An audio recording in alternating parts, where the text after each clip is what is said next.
Welcome to the Whatever Dating Talk podcast, where we try to make sense of the, man, you guys totally butchered that, but okay, where we try to make sense of the modern dating hellscape. I'm your host, Brian Atlas. We're coming to you live from Santa Barbara, California. A few quick announcements. This podcast is viewer supported, heavy YouTube demonetization. So please consider donating through Streamlabs instead of super chatting, as YouTube takes a brutal 30% cut. To add on top of that, if you're using the YouTube app on iPhone or other Apple product to super chat, Apple takes a 30% cut also. So say you super chat 200 multiplied by 0.7 multiplied again by 0.7, that leaves 98 of the original 200 if you super chatted 200. So 51% of your super chat goes to YouTube and the Apple. So streamlabs.com/whatever, link is in the description. Streamlabs messages get priority over YouTube super chats. To read a message is $100 and up. We're going to read those in batches, typically every 30 to 60 minutes. But if you want to interact nearly instantly with us and weigh in on the conversation in hand, consider sending a TTS, text-to-speech message. $200 and up triggers TTS. TTS is via Streamlabs only. We do have a slight stream and moderation delay with the TTS, so just be aware of that. You can mute a microphone, pop a ball of champagne, and if you're a real baller, a real G, we have some crypto options. You can pop a ball of Cristal, which we have there. It's about a $500 ball of champagne.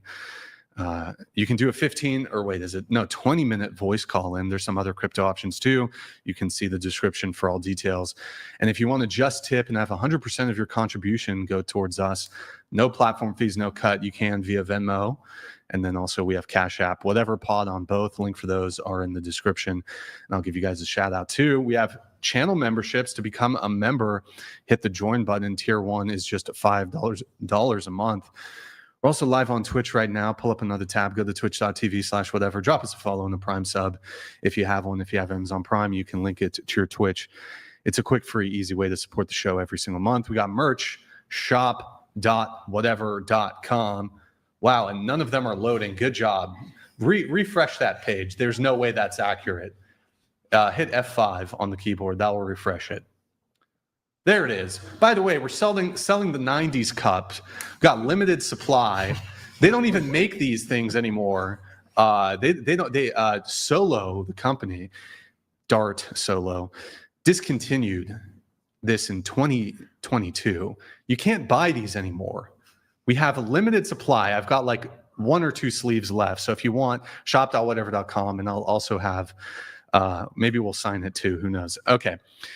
Oh, and if you buy something during the show, Streamlabs is going to show it, and we'll give you a shout out. Follow us on Instagram at whatever. Women who want to be on the show, DM us at whatever. Follow me on Instagram and Twitter, Brian Atlas X. I changed it. Check out my nonprofit movement, Big Labia Matter, or BLM for short. It's really the pressing issue of our time. 10,000 labiaplasties a year in the United States. Absolute tragedy. Nobody else besides me is advocating for this. I'm a real feminist, one might say. I'm a radical feminist, and I'm a trailblazer. I'm the vanguard of this movement.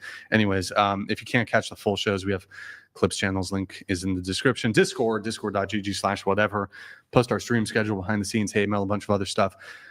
Disclaimer: the views expressed by the guests do not necessarily reflect the views of the Whatever channel. With that said, without further ado, we're going to have the guests introduce themselves. So please tell us your name, age, occupation, where you're from, and education. Go ahead. I'm Hyacinth. I'm 28 and I'm from Ohio, and I'm a painter. I'm an artist. Painter. Okay. And any education, college, anything like that? No, I did graduate early, but from high school? Yeah, I took the time off. And you said you paint? Yeah. You're a painter? Uh-huh. Okay.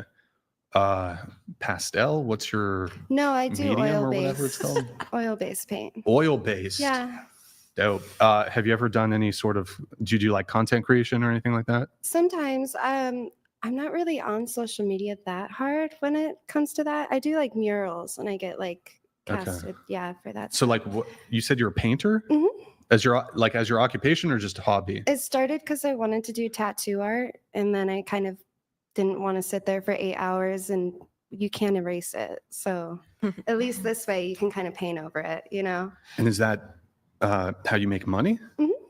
That's like your full-time career. I model sometimes, but just like avant-garde modeling. So like I don't know, nothing specific, no brands. Okay. Yeah. And you live where? I live in LA. You live in LA? hmm And do you survive off of painting? I do. I sell like I can Okay, do yeah. one for like 1,200. All right. Yeah. So you sell drugs? Is that No. you're a drug dealer? No. Okay. So that's you don't have any other income stream. I was in a relationship for a long time, so Okay. Oh, Yeah. did you just recently break up? uh s- Or wait, is that somebody who? 8 months Oh, ago. that's you. Okay, sorry. Somebody else just like broke up a week ago. So Yeah. okay. All right. So you were like living with him and he was Yeah, I was sugar daddy. no. Oh, sorry. No. My bad. I've Okay. worked on like Melrose before and stuff, and I'm And like, how long has painting been your full-time career or job? seriously over the last 2 years, but other than that, it was just kind of hobby. It's still a hobby. that Okay. pays. All right. What about you? Yeah, my name is Kyla Turner. You can find me online at Not So Erudite everywhere. I'm 31.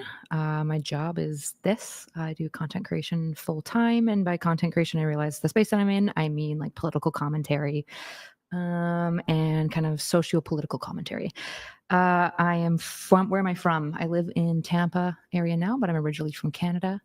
And my education, I've got a honors undergrad in psychology and a degree in psychometrics, a graduate diploma. All right. And you said you're from Canada originally? Originally, yeah. Okay, got it. And Moved this year. now you're living in Florida? Mhm. All right, cool. What about you? My name is Lexi. I'm 21, about to be 22. I live in Westminster, California, and I work in a baking studio.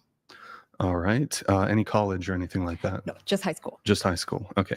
And you work in a baking studio, you said? Yeah. Okay, gotcha. All right, welcome. What about you? Hi, I'm Sophia. I'm 24. I do social media and OnlyFans mostly. And I live in LA, but originally from Washington State. All right. And I also graduated high school early, no college. No college. And how long have you been in Los Angeles? Since January, so 4 or 5 months. And when did you start your OF? 2 years ago. 2 years ago. Okay, gotcha. Did you move to Los Angeles to kind of for professional or career purposes?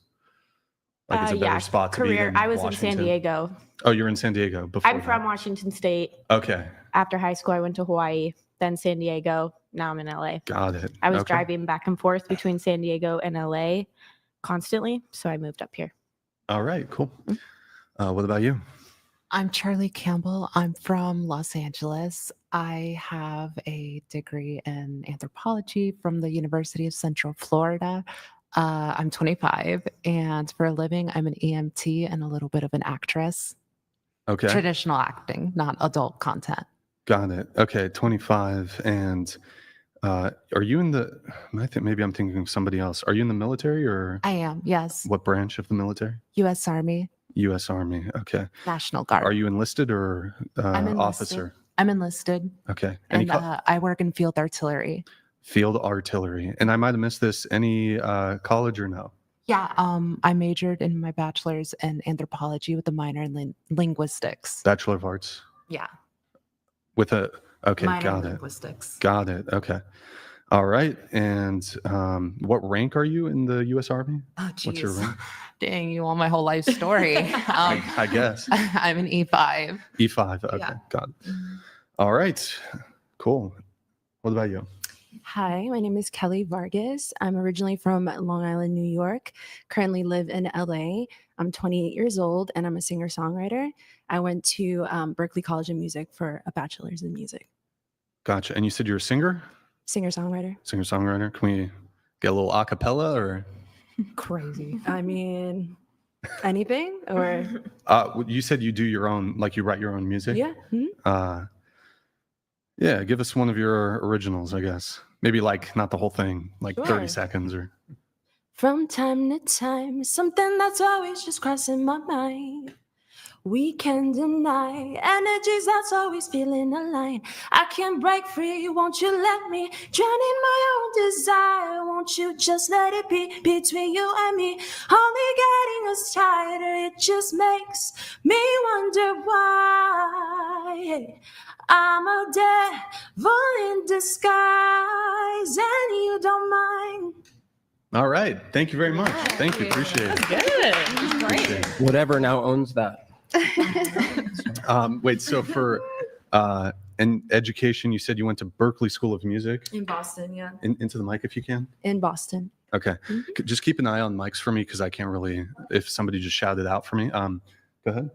My name's Jimbob. I'm a political cartoonist. You can find my comics at Made by Jimbob on Instagram. I'm also a live streamer at Made by Jimbob at YouTube. Age, did you say age? 44. 44. All right. Welcome. Jay, what about you? Yeah, Jay Dyer. I do comedy. I do media. I do geopolitical analysis. Host the Alex Jones Show for the last 5 years. Write for the Sam Hyde Show, and I'm a YouTuber. And I'm 46. 46. All right. And then education. I did undergrad in philosophy in Kentucky, and then my grad work is psychological warfare and literature.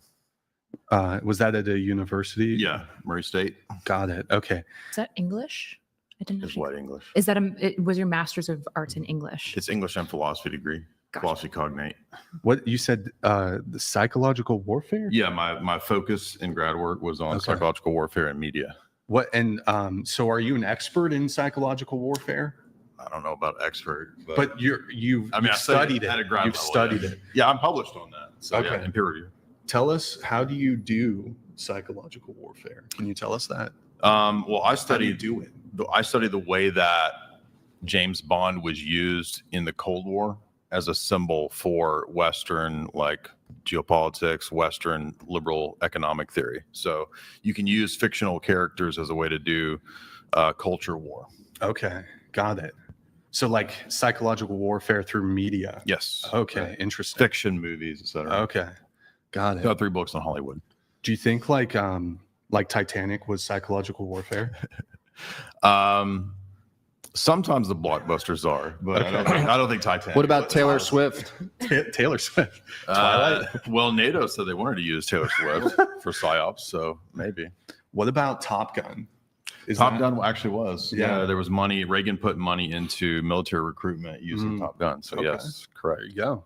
Rock and roll. What's like the number one film? If you had to, maybe not the number one, if you had to point to a film that was used as psychological warfare, what do you think it would be? Probably the best example, what I focused on was the James Bond James franchise Bond, as okay. a whole. That's like the best example. And it was explicitly done for that purpose. Got it. Okay, cool. Well, welcome everybody. We're going to go around the table once more. So what's everybody's current relationship status? If you're single, how long have you been single? And what's the longest relationship you've ever been in? Go ahead. I've been single since December, and the longest relationship that I've been in is a year and a half. All right. So you've been single for about 6 months. Yeah. Longest year and a half. Was that the one that ended 6 months ago? Yes. Okay. Who broke up with who?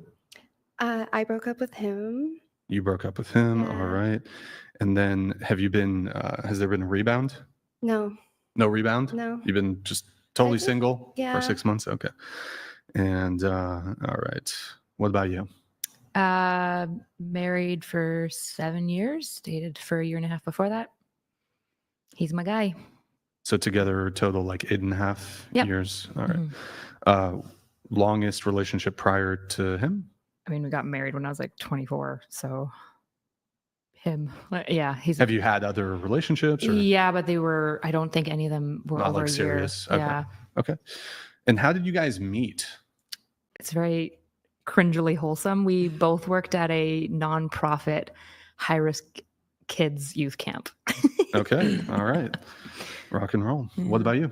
I'm single. As of, I guess, timeline's a little confusing. I'd say like February, probably. What do you mean it's confusing? Like, were you I mean, on I don't want drugs, to or- go. No. like you don't Yeah, I remember wanna it? Or? Go all into it now. I can save time Sure. for it. But we both entered the relationship as like spiritual, and then he is in a Muslim family. I'm in a Christian family. We both went back to our religions, and Okay. it's about like a year and a half in. He just wanted to be Muslim again, and then we kind of had a companionship for like a year and a half, and it was really confusing. So we've like still been in contact with each other, but we're not really romantically involved. It's really a When's weird the last one. time you spoke to him? like recently, like probably like a week ago, but it was just over some things we have to figure out still. So not when's the last time you saw him in person? It's probably been like a month, I would say, but it 1 was month, just okay. again trying to figure what like things, out? loose ends. We were like Loose living ends. together Okay. and stuff like that. So there's just kind of like financial stuff. yeah, stuff like that, basically. Yeah. Okay. It's really confusing. So you guys split up in February, so about 4 months ago. Yeah, I had someone come move in with me temporarily, so he left, and then we kind of just Okay. yeah. But you, ever since the I guess the breakup 4 months or in February, there's not been any. I've been talking to people. I went on dating apps. That's it. No, but like with him. Yeah. I With mean, him. Oh, I'm so sorry. Has there been carnal knowledge? No. No There carnal wasn't knowledge. for a year. The last year and a half was kind of what Oh, I'm it was getting at. Like dead we were bedroom. not Okay. romantically involved. It was like a companionship. It was Okay. very strange. And how long were you guys together? 3 years. 3 years. Mhm. So this is count longest relationship. Yes. Yeah. Okay. So when you first met, you guys were spiritual. Then you got more in touch with your Christianity. He got more in touch with Islam. Did you try to convert each other? So we were really respectful of each other's religions, but I think the hope was maybe one of us would eventually. Well, that's a dating show. Try to convert each other. Oh yeah, seriously. Yeah. It's a rough one. But yeah, it didn't work. So yeah. So now we just let it be what it is. Yeah. And you said though, since you guys have broken up, you have been dating other people. Yeah, I've gone on some dates and talked to a few people. Okay. Yeah. When's the last time you went on a date? It was a week ago. All right. Was it a first date, second date, third date? First date. First date. All right. And so do you have a roster currently? I do not. No. I haven't liked any of them. They're all really weird. They're all weird. They're so weird. Are you weird? Maybe. I think I'm attracting weird people. Okay.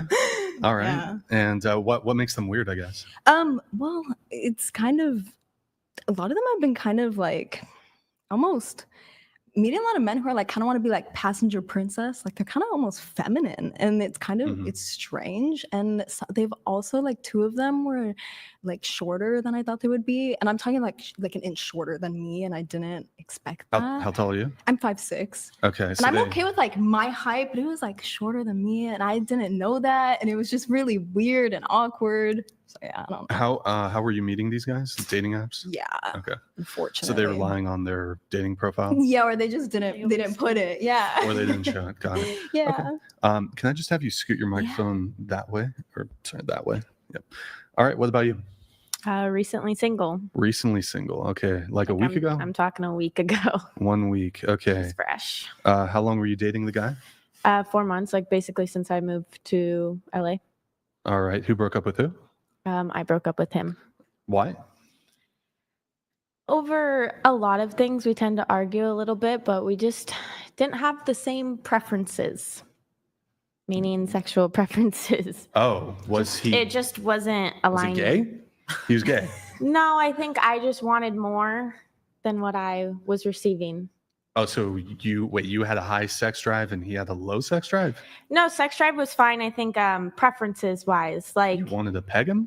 no, I think I really like it like rough, like beat the shit out of me rough. Like it's like, and he just wasn't comfortable with that, and I don't think it was. Wait, there's different levels of rough. You're saying there's rough, then there's beat the shit out of you rough. I'm talking there's like catch a case rough. I'm talking like a cute little black guy rough. Like Wait, sorry, repeat that. Wait, what? Wait, cute. I'm sweating. Is that a reference? I don't know the reference. Cute little black.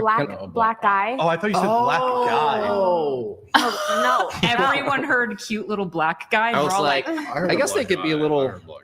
Okay. okay. No. A little- Cute little black eye, like Okay. a little, like a little choke, like lots of choking, a little slap, and maybe like leave a mark here and there. Wait, Okay. is that what you wanted to do to him? No, I wanted that done to me, Oh, I and see. he wasn't comfortable. Which, hey, I totally get it. Like that can turn into other things, but Yes. that's what I like. I don't know. So Okay. it just wasn't mixing. I mean, you can't live your life forever not doing what you want to do. Yeah. So essentially, he just wasn't willing to do that. Enough. Yeah. And okay. All right. Was he otherwise great? Yeah, he was pretty cool. Oh, okay. He was okay. So it just wasn't hurting you enough, and so that was the Just wasn't a criminal. just wasn't willing to. I guess so, yeah. Okay. All right. I mean, Look, I guess people have their, maybe we'll, you know what? I want to get into that a little bit. Not not into that, but I mean, I want to discuss it. So are you, is this like a BDSM thing, or you just enjoy rough? Yeah, I Yes, wouldn't I say I guess put so. like a BDSM label on it. I guess it's just what I prefer. I don't know. Okay. Maybe it's the corn I watch. I don't know. Maybe I'm ruined. Okay. And this was your longest, or no, what was your longest relationship? A year and a half. Year and a half. Okay. Got it. Who broke up with you in that relationship? I left him. Got it. Okay. What about you?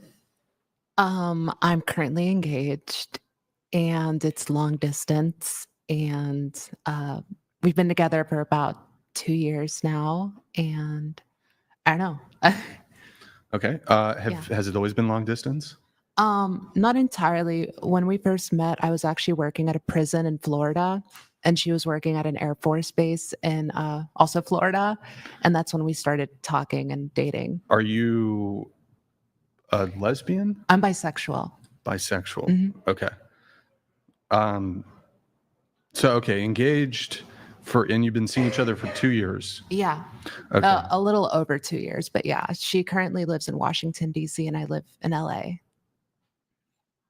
Okay. I All know, right. but like, no, we fly out and see each other like every month. So it's like, if it's long distance, but like, honestly, not really, since we see each other for like 6 or 7 days a month out of the month. So it's like, All right. Cool. my And life's complicated. Is this your longest relationship?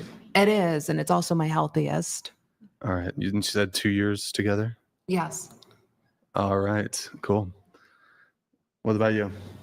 I'm currently single and not counting situationships. It's been about like 6 years, I think, since I've been in a committed relationship. Okay. There have been some situationships. The longest relationship? About a year. All right, 1 year. How many in the past 6 years that you've been single? How many situationships have you had? A lot. Define what's a lot. More than enough, I would say. Too many people that just. Oh my God. I mean, I would say maybe like over 10, if you Okay. want a number. Over 10, sure. Mhm. And how long do they typically last? Short term, like 3 months max. Couple months. Okay. 4. Are you currently in a situationship? No, I just got out of one a couple months ago. Couple months ago. Okay.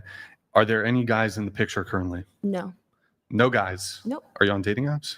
I am on and off. I have like a hate relationship with it. Love hate. Love hate. Okay. Mhm. So no guys in the picture though. No. Not even texting. You don't have a sneaky link. Nothing. No, I mean I am like going on dates, first dates. They're just not sticking on both ends. Not sticking. Okay. Mhm. All right. Got Yeah. it. Jimbob, what about you? 9 years with my wife. Happy Mother's Day, Megan. Let's get some W's for all the mothers in the chat. Happy Mother's Day. W's. And definitely the longest relationship. All right. Jay, what about you? Married for 5 years, and we dated for about 4 before that. So I've been with Jamie for the past 9 years. 9 years total. And yeah, Do you have any kids, Jay? we do not have kids now. And Jimbob, do you have 3. kids? Anybody kids? Okay. Are you gonna have? Could you imagine if I announced my pregnancy like right now? I'm not pregnant, but You should. I'm not pregnant. Oh, I could okay. lie for you. Pregnant. Yeah. Yeah. One on the way. Give us the exclusive when you are pregnant, I guess. We'll see. We'll negotiate price. Love it. All right. That's everybody's relationship status. Really quickly, I'm just going to pull up. We have a chat coming through. We have ID Bro. This is related to the debate from yesterday. Erudite is wrong. Flowers were somehow okay. Jews were patrilineal until around 29 to 4 BCE. The change was made by Hillel and the Sanhedrin. Did I say that right? Due to the issue of Jewish identity of Roman Love babies. love babies, political issues with Herod's kids. So Okay. he's basically saying there was a time when Jewish people were patrilineal, and then like basically for the rest of their history they've been matrilineal. So I'm not really sure why that's a correction, but thanks, buddy. That's like more nuance. Appreciate it. Rock and roll. If And he's then, right, I don't know. Yo, Thomas, thank for the $2 on Cash App. If you guys want to support, you can do so. Venmo, Cash App, whatever pod. We get 100% of the contribution, whereas YouTube takes 30, Apple takes 30, Streamlabs takes 3 to 4%. If you want to get a message in, it's going to be $100. TTS is going to be $200.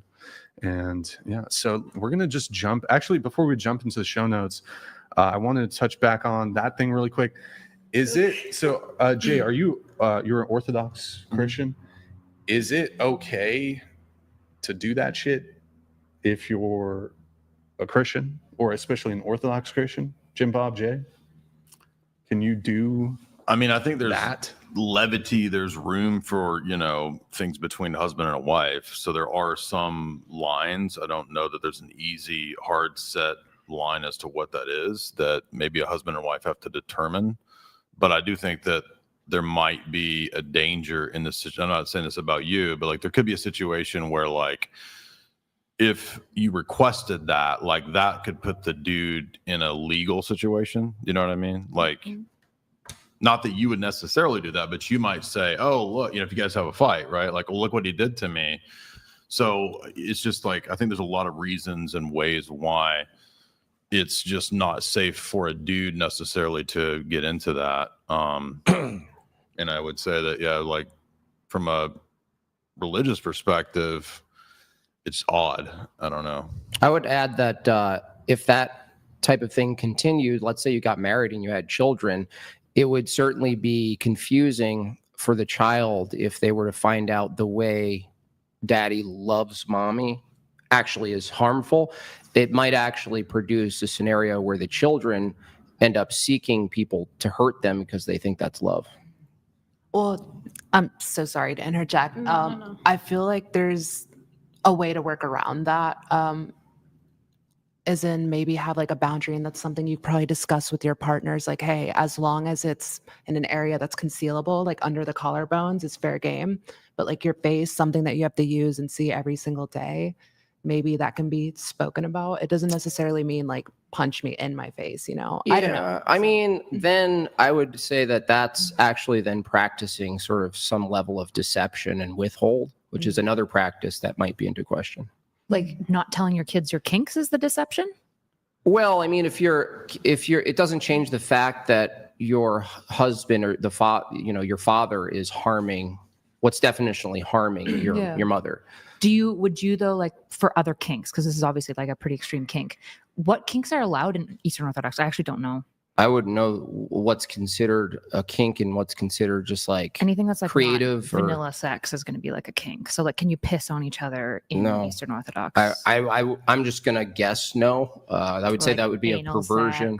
That's a perversion. What about oral sex?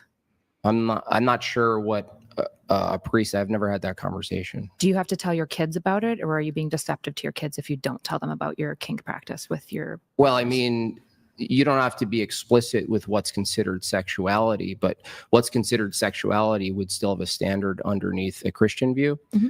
And then what's considered a perversion would also have that. But outside of Christianity, there's no such thing as perversion. So non-Christians can't do perverse things? Or well, they can do it, but they don't have, I'm saying their worldview, they can't tell you what's perverse, what's proper, what's normal. Gotcha. It's all just kind of like preference. If you feel something from something and you feel good from someone doing something otherwise, let's say perverse in another paradigm, you can't really say it's wrong or right or good or bad. It's just you're saying secular people can't like weigh in on what? Yeah, they can't really. There's no standard there. Gotcha. I guess I'm not really thinking about children when I'm doing this. I don't really have like a future of having children. So I guess I never thought of it in that way. Mm-hmm. I can see that. Yeah. I think maybe if I did mature a little, grow up a little, maybe it wouldn't be a thing, but I have no way of foreseeing the future. Do you think you'll want kids when you get older? Maybe. I feel like I'm 24 now. That's still very young, but women only have a period of time where they can really decide and actually do it. And as for now, my answer is no. Who's going to take care of you later on in life? I don't know. I I don't feel really like- think about the future that way, I guess. I feel like that's kind of like I'm trying to find the words. I feel like that's a burden that the children didn't ask for. You know, you shouldn't have kids just because you want somebody to take care of you in your old age. Well, I didn't say that that's the only reason. Well, no, I know. And I'm not implying that. I'm just saying that in general, I think there should be that shouldn't even be an expectation. Is it nice to have kids that take care of you when you're old? Absolutely, that'd be nice, but that's not an expectation that should be set forth. I Why don't not? think. I think it is. Well, yeah, it's a duty. Yeah, it is a duty, and also I don't think the reasoning, using the reason, I don't think that's a burden a kid asked for. Well, from that logic, a kid didn't ask to be born or to have the burden of learning a language properly, schooling, everything else you could put under that umbrella of burdenship. I don't think people actually have a say in a lot of times of what their burden is. Right. And just to respond to that is, I, like, for example, I do plan on taking care of my mother, and I'm an EMT. I drop off old people, you know, to their facilities all the time. And sometimes I look at their ages and I'm like, wow, my mom's only like 6 years younger than that. And these people are like completely bedridden. And so I do think like I am going to take care of my mom, but just sometimes shit hits the fan and you don't have that great relationship with your parents, or maybe they're crappy parents and you feel like you owe them nothing. And I know that can lead into like, well, they gave you life, they raised you, they fed you, they clothed you, but a lot of times that's not even the case. Yeah, it's not a universal rule. Like there could be Yeah. exceptions, but you wouldn't make the exceptions the universal rule because there are exceptions. So I think most people's parents do provide for them, and the expectation is that you would then return the favor when they get older. For sure. But there could be toxic people who are completely, dangerous or something. No, for sure. And you mentioned like duty. A duty according to whom, I guess. Like for me, it's like I would do it because growing up, it's like my life story. Growing up, my mom was a janitor for 3 different things. Single mom, mostly. I saw my dad like every 3rd weekend, but my mom worked basically on top of child support, worked 3 jobs as a janitor for a college, a school, and a church.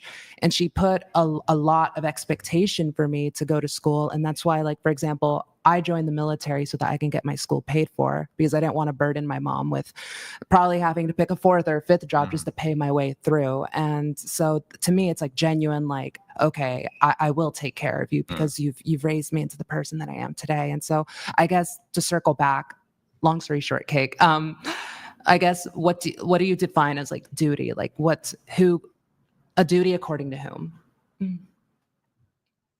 Well, I mean, I get my duties from an Orthodox Christian paradigm. Okay. I would say that absent that, just like other standards, I don't think anyone has a duty outside of that worldview. Okay. And for you? I mean, I have a similar take as Jimbob. I mean, there are duties that would be informed by the worldview that you have, or your upbringing, by your parents. And I mean, again, I think even if you have bad parents, you still probably want to return the favor to some degree. I mean, I was raised by a single mom. I had absentee dad, but I would still take care of my dad. He's in bad health right now, so we try to help him out as best we can. But I mean, I think this is just an expectation that most civilizations, most cultures had until we got to modernity, where you can kind of be this individual with no ties, no boundaries, no expectations, no duties. So we're living this weird experiment that it's ahistorical, it's weird. So even the current family structure, usually it's at least Jay and I share a worldview where you kind of defend the family in a nuclear sense, but then you go, wait a second, even that is individualistic if you really think about it comparatively to other cultures or historically, where there was like a big generational family.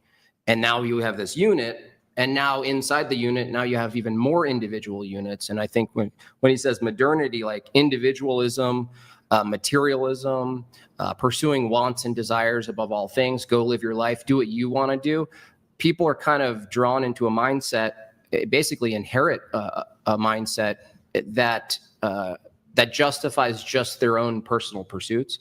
And this is where you get into these issues of like, well, is there any obligation to the collective at all? At this point, it's actually hard to see for a lot of people that there's something beyond their own life and what they want. Is there anything? Is there anything else? That's really interesting. Are you guys then pretty opposed to capitalism? No. I mean, That's like an economic system. To a degree. Like, is there, what economic system do you guys prefer? Like communism, like high regulation of markets? I think capitalism, it can be kind of like a tool. Yeah, it's like asking like if a hammer is wrong. I think capitalism itself, what it produces without any sort of ethical paradigm that's guiding it is horrific. Sure. So like the reason I'm asking is you talked about like individualism and whatnot, which is very, in many ways, what drives a lot of capitalism, right? It's like individual want and whims, and materialism is pretty central to especially our modern day capitalism. So you're pretty opposed to capitalism. It's not the opposition to capitalism itself. Like I said, you can oppose a number of things if it doesn't have a guiding ethical principle. So for instance, I'm not opposed to people using their God-given gifts in exchange for money or other things. That's just that's like an exchange of your will and your labor. If that's inside of a system you call capitalistic, then fine. But I think Jay will add that the complexity and the implications of capitalism at a larger scale is beyond what most people consider favorable. Like, you know what I mean? Like, so it gets to some limit. Yeah. So you guys would be for like a decent amount of government regulation to ensure like some level of ethical principle maintained by the capitalist structure. So you guys kind of want that government oversight. Obviously, There's you might gotta not be want some this degree of government. that, right? Because I mean, you have tariffs. Tariffs are a way to protect the nation state and the people that work in that nation state. It's one purpose of So tariffs. to get rid of, I didn't say it was the only purpose. I said it's a purpose. So you don't have to correct that I was just because letting you know. was just a sentence. I know. You don't have to let me know because I know what I'm talking about. Okay. You ask me a question, I'm going to finish it. Okay. Go for it. So tariffs protect the workers of that nation, and monarchies, which were patriarchy. They can be, yeah. The ones in Western civilization. Well, there's are lots of things patriarchal. that could be They were patriarchies. in Western civilization, just like ancient Israel. They were patriarchal. Mhm. Those protected the workers. So there has to be some degree of structure and limitation to the economy. So yes, a limited economic control. And guilds were kind of cool, no? That's where Yeah. that's the the purpose same- of guilds and tariffs is similar. Yeah. It's like a union. I guess similar. The original purpose of unions was, yes, to guard against monopoly capitalism. So to answer your question, monopoly capitalism, yes, is a problem. But the basic principles of like Austrian economics, free market, have a Bitcoin shirt, no, it's not bad. Okay. All right. This all came from rough sex. Interesting how conversations will meander their way to different things. Getting into the pre-show notes, why don't we start with, we'll start with Sophia. So you said your ex-boyfriend, is this the one you just broke up with or a different one? Okay. Ex-boyfriend scammed you in many ways. He made fake stalking emails to get you to move to San Diego with him. Then he got you into OnlyFans and ultimately pimped you out on OnlyFans and took almost all of your money. He put an Amex card under your name. He stole your social security number, spent over $20,000, left you in debt, hacked all your socials and OnlyFans, and continues to do it to every other girl he deals with. So I guess what's the story there? That's like a long story. But yeah, I mean, just from the beginning, the whole stalking emails, I was living in Hawaii on my own, met him on Hinge when he was visiting Hawaii. We did long distance for maybe like a month or two. I was 19 at the time, or 20, 19 or 20 at the time. Very dumb, very delusional. And yeah, he sent me a bunch of emails basically saying like, I know where you live. You just walked in with your groceries. I'm going to come up and, essay you, all the things, very scary, and it was him the whole time. And I knew because after I moved in with him into San Diego and all of that stuff, I went through his computer and saw all of the emails from different fake emails of him emailing me from a number of emails. But that ultimately got me to move from Hawaii to San Diego out of fear, basically. Okay. But yeah, the whole getting me to do OnlyFans thing, he just said that he knew how to do it. He knew how he was going to get me to make money. And I mean, I was down. I'm not saying he forced me to do it. But I am saying that he got me to do a lot of things that I wouldn't have done at the age that I was at or where I was at the time. Wait, wouldn't have done absent what? Like if you say, there's a bunch of things I did at the time that I otherwise wouldn't have done. I wouldn't have put my entire body on the internet and done the things that he had me do on video. If not, what is it? Persuasion? Yeah, is it basically. persuasion? Yeah, it was that. And I'm not, like I said, like I know there'll be a huge argument over forced and persuasion and you have a choice and whatnot. Like I said, I was delusional and I was very young and I wasn't sticking up for myself. Seeing as how you're not with him now, and this is like an honest question that comes from like I want to know. There's no like loaded meaning. Do you choose to plan on stopping at any point? No, like this is my life now, honestly. Like it is what it is. Okay. But I'm a whole different person now because of it. So like I said, I wouldn't have done those things when I was 19 and 20, but I did it and now I'm full blown doing it. Like I didn't stop doing OnlyFans when I left him because like to be fair, like the money's very good. I like working from home. I like doing what I do now.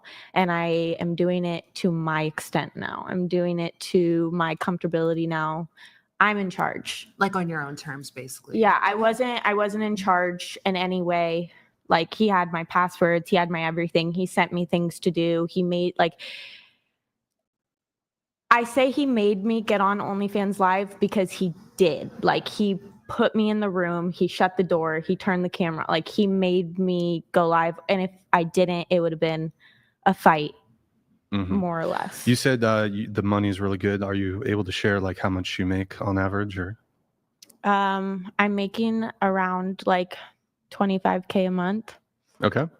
And what's the highest you've ever made in a month? Have you ever, 40,000. 40K. Okay. Cool. And then you also, in your notes here, you said you wanted to speak on leaving toxic men and how to know you're dating a con artist. Because he was a con artist. That was the guy. He was okay. 38, I think, 37 when I met him. His Hinge profile said 30. He said he was 6 foot. He lied about his age? Can't say he was pushing. His height. He was maybe 5'6". And he said he was 6 foot? When I met him. Oh, man, you got conned. Yeah. You did get conned. Shit. Why did you stay with him for the length that you did? Like, what do you think kept you? I don't know, Was he rough? honestly. And I'm not it the asking rough that in like a I'm not asking in a judgy way. I'm genuinely curious. Like, what he wasn't the height you wanted, he wasn't the age you wanted. So like a lot of I people didn't hear want anything. I didn't want a certain age. I didn't want a certain height. I'm just saying he lied. Yeah. I'm saying he lies about everything. He lives a lie. I think he had said, I mean, even like, I probably like this kind of messed up, but like his teeth and his jaw, like he had the worst underbite. He had the worst mouth, the worst breath, the worst everything. But he told me that he got into a surfing accident the first day I met him, and that's why his entire mouth was messed up. Later finding out that was never a truthful thing. What was it really? What was the actual? Born that way. Oh, just born that way. Just born with horrendous teeth. I mean, Is anybody else? The breath is your fault, but that's fucking disgusting. Yeah, exactly. Is anybody else at the table born this way? Or wait, what? How did you say it? Born that way? I don't remember. There's like what a I disorder that some people will be born with, or like their jaw is super receded. There's like a condition. Oh, yeah. I mean, well, there's like cleft lip or cleft I'm talking palate. like there's one bulldog underbite. Yeah. I didn't mean had a just friend that if had anybody else at the table was born dysgenic that way. I don't know. Never mind. I was born without a jaw. So this is actually a big jaw. Wait, really? No, I wasn't even talking about Jaws, just like anything, whatever. Okay, cool. We're born going to a go con to, artist. remind me how to pronounce your name. It's Hyacinth. Hyacinth. Okay, Yeah. Hyacinth. I noticed on your Instagram, there's a tattoo that you have. Yes. It's on your leg. It says, well-behaved women rarely make history. Mhm. 2 questions. Are you well-behaved? I am. I'm a poser. And then secondly, have you made history? No, I haven't. So Well, I guess fuck. I'm doing it all wrong. Your tattoo is very It contradictory. was Like, my how do very you? first one, and I really liked Marilyn Monroe. So cliche, Pinterest, Okay. one thing led to another. I wonder if a woman's actually ever in the history quoted that or has like that tattoo and actually made history. Like it's kind of this justification women will use who will never make history to act like either degenerates or A assholes. grandiose. I actually think it's totally opposite. Like, just to tilt the term "make history" across time, it's actually well-behaved women who make societies work, and they actually are the ones who make history. Yeah. I What admit that. defines well behaved to you? Just generally submissive to the men. Who's on board? Oh, go ahead. Well, you're in the military, like you understand submission, right? Just in the structure. No, of the military. I do. I'm just saying that, like, I'm thinking we're going to talk about this later down the line. That's why I was just like, okay. Like, we'll let you Okay. think that for a while. Wait, what do you mean? Let us Like, think. I'll like, I don't know. I'm just saying that, like, oh, we'll discuss it in a bit. So I'm like, Oh, okay. yeah. So I'm just like, So how did you get the all-seeing eye tattoo? What's the purpose of that I on your hand? Do you want to show it to the camera? Yeah. I was Illuminati. dating a guy at the time, Right here. and I was doing like henna, Yeah, you're and good. I didn't have any tattoos, and he was like, "You should Give just us- get give it us the tattooed." knuckles. Oh, it did not age well. Oh, Can I see? wait. No, go like this into this camera. Face this camera. Stay. What? Whoa. Woke. Wait. Stay, Stay woke. woke. I'm Stay not a woke. liberal either. I Oh, have that's- a political stance. She just be getting tattoos. Yes, Okay, I stay did. woke. I really did. Go, Yeah. you should go on the other one. It should be go broke. I don't know. Okay. Stay broke. Okay. Well, did anybody, to Jim Bob's point here, you were saying how women should be submissive, basically? Is that what that Yeah, I mean, it's a larger statement than just the cliche of like, follow me, woman. Society is structured, like Jay was pointing to, the military is structured. And so societies are structured hierarchically, and they're structured patriarchically. Even if you pretend they aren't, they are functionally. And so if you follow an ordered system called a society, you actually are submissive, just definitionally. By that, like, what when you're saying submissive, do you mean like at a system level? Like, are you talking about like women having Let's- rights to land ownership? Let's or do you just say, mean, like, listening to their let's just say husband? following laws. That's submissive. But then we probably want men to be submissive too. So that's Yeah. not how we would delineate women. Yeah, men, actually, from a Christian paradigm, women, if a man is not submissive to a higher order, Christianity, God, if he's not within that paradigm, the woman can't really see reflectively why she should be submissive. Yeah, but when you say women be submissive, I think we're assuming that you mean something separate from men, right? So I don't think like not murdering is what you mean when you say women should be submissive. I'm just trying to detail, like, when you say women be submissive, what's unique for women? Because I'm sure you have things, right? Unique to women? Well, I would That say men don't need to do. Yeah, I would say duties would be like submissive to your duties in a sense that there's a way the system's ordered. Women have duties and then men have duties. And so men are, because of their duties, because of their biology, because of their nature, they assume these duties are actually informed by their nature. And the women's duties are informed by their nature. It's actually the best way to optimize both natures of the man and women. Yeah, so I guess I'm trying to get the specifics. Like when you say a Raising woman children, should be submissive. I would say for a society, it's better for a society largely for the women to submit to the roles as child bearers and mothers, maybe even in work, to move toward the kinds of work that is aligned with their nature, which they already do: administrative, caretakers, teachers. And so I would say that from a larger view, that's a form of submission. An act of rebellion is arguing basically what feminism ends up being is an argument against reality as it is, and saying we got to revolutionize this. And yet the irony is they can't do a revolution because they need men, which goes back to exactly my point descriptively. Yeah. So one thing I was asking, like, should women be able to own land, like private ownership of land? Is that submissive or not submissive? I'm not sure. I actually haven't really just thought about whether they should own land. My immediate response to that is they can own land, but is anyone else obligated for her to protect the land aside from her? I'm assuming she'd intruders? probably call the police, have like security Are they obligated systems. to show up and protect your If land? somebody trespasses No, you, yeah, they're not. obligated to arrest They're you. lawfully not in our society.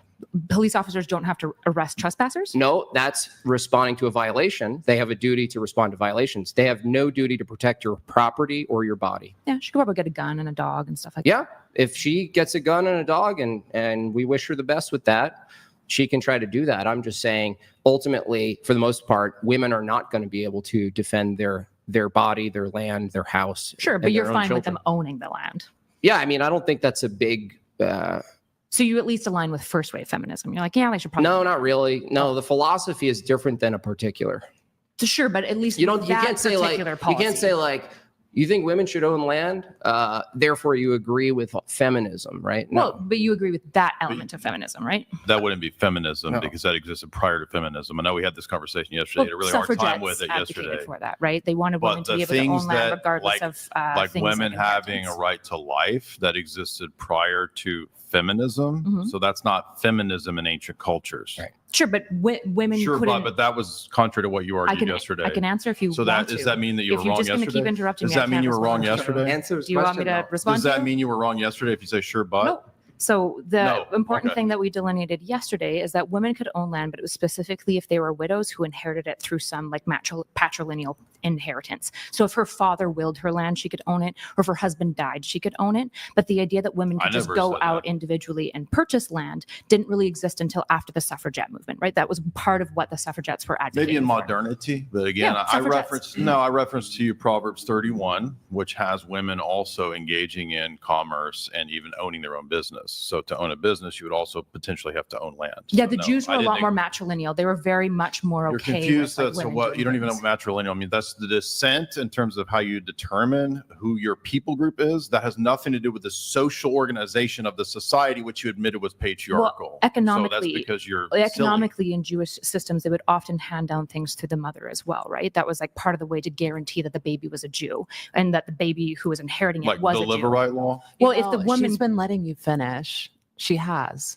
Like, I just was paying attention to that, like, Okay. spat right now. Thank you I for just, being the referee. appreciate it. So like in the Jewish thing, part of why the matrilineal thing emerged is because, like I said, if a Jewish woman is raped by a Roman officer, the only way to guarantee that that baby has some Jewish line, Wrong word. essayed by a Roman officer, then the only way to guarantee that that line is Jewish is to know that it came out of her birth canal. Whereas for the fathers, a really big issue that lots of men have today is guarantee that the woman who is his partner is actually having his child versus somebody else. This is why, like, oftentimes inheritance was through mothers. You know what the Levirate law is? The Levirate law, broadly, but I'm sure there's something specific you want to talk about. What is it broadly? Since you know Jewish law. The Levirate law was like the rabbinic law that Jews operated off of. So the Levirate law was like kind of one of the highest laws of inheritance. It has to do with if I die, my brother marries my wife. Right. Yes. How you Oh, have to yes, impregnate right. the wife. Mhm. Yep. That's okay. Does that sound like a matrilineal matriarchal society? I didn't say that it was a matriarchal society. Right. So it's patriarchal. Yep. Okay. Thank you. And in a society where women own land legally, because that's a legal term, right? Mhm. Is that a matriarchal or a patriarchal? It can be both, right? The thing that we were talking about, the point that I was making is that if you're for women owning land, regardless of their relationship to men, I can just go out and buy land by myself. I don't need my dad or my husband to say yes. Is that a legal? That's a suffragette position, Hold on a second. which is fine for you to decide with. That Hold on. doesn't mean you agree I'm with just, all of I asked you a feminism. question. When you own something, whether it's property, land, a house, an object, is that a legal term? Yep. Ownership? And legality assumes what? Are you going down the enforcement arm? Yeah, it assumes that the authority is being protected by the government that you In the exist case in. that the property is violated, even if the woman's capable of holding a heavy gun and shooting it accurately, it still goes to a system that decides whether she was just in shooting the man, right? Yeah, men are stronger if that's where you're wanting to go. It's But not just this men are has nothing to stronger. do with It's property ownership. that any argument for legal ownership of property, whether it's a house or land or anything else, assumes an enforcement arm that has to be mostly men. Sure, but that doesn't have anything to do with whether or not you think women should be able to own private land. Well, I know that. I'm just saying That's what I'm trying to it's figure out. not a point in favor of feminism because it still relies on a patriarchy. Well, it is because the suffragettes were the one that asserted it, and that was part of the feminist movement. So they get the point So for do it you because they're the agree ones that that helped it get legalized. any instance that you think is a feminist movement forward, do you agree that anything you could list actually requires a patriarchy to uphold? Sort of in the way that you're now defining patriarchy as like enforcement arm. Sure, it's just that's not how anyone engages. I'm just with saying patriarchy. the patriarchy would be men in power. Yeah, but you're talking about men in power in the enforcement arm, not the government system. And What's these are two power? different things. What's the government system without power? Banking? What's banking without power?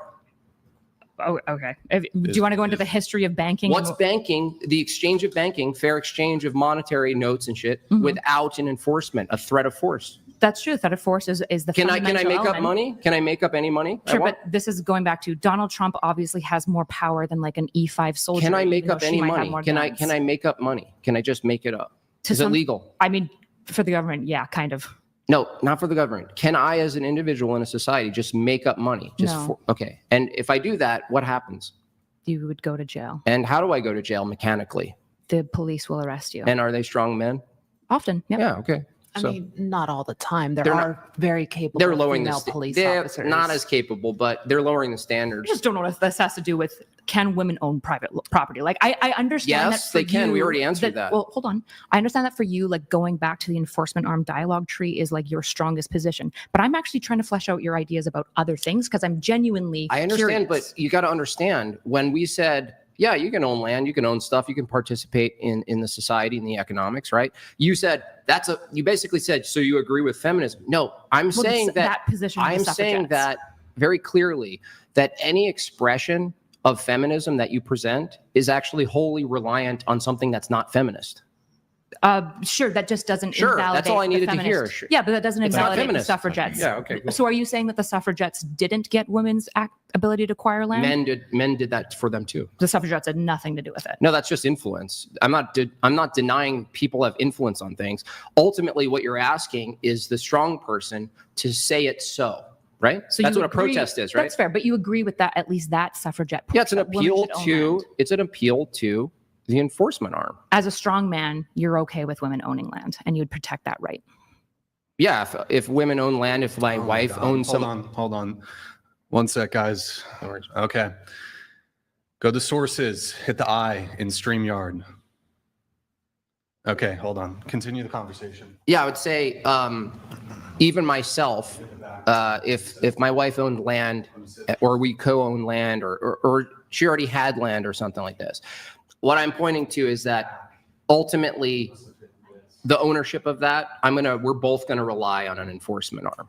That's not gonna be feminist. Yeah, sure. That just has nothing to do with what I was asking you. But I understand. Like you want to go back to the enforcement arm. You really like that argument. But That's what's the further logical line that you're asking when you all ask I'm about asking property? you is if you think women should have the right to own land. That's all. Because I'm you asking thought that would back up feminism, right? Nope. Because You I'm did. genuinely curious if you guys think women should own land. Do you think that women should be able to open a credit card in their name? I think that was a bad idea. I think what did that happen in 1970?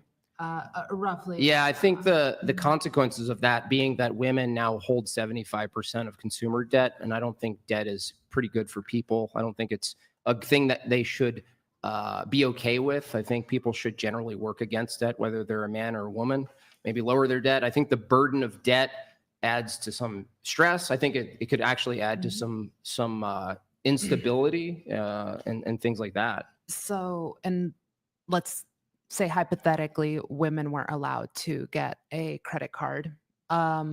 Most of history. No, for sure. I'm just saying that, well, credit's relatively new, but that's a whole different conversation that we can be having. You're basically saying that, I'm trying to think, sorry. I'm trying to like phrase the words.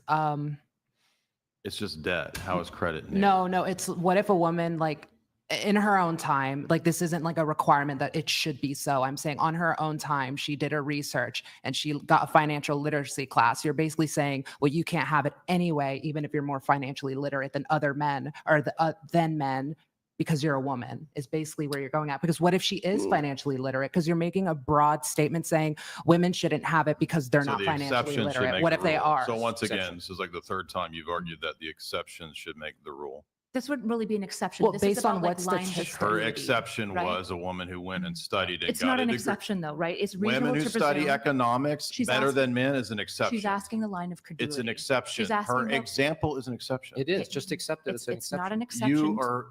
It's okay. I You know can what an answer exception you. is? I do. Do you know Do what it is? Her is. do you is want it- me to How answer many you? women go and Jay, get if you economics want to talk to me, you have to How allow me many to women talk. get- If you're just going to There's interrupt nobody me, up here. You're looking over I've here. already talked We're about over you. here. I know you think this We're is over a sick here. dunk. Hey, we're over here. I often look up when I think. That's fine. Apparently. So, right. do you want me to answer you?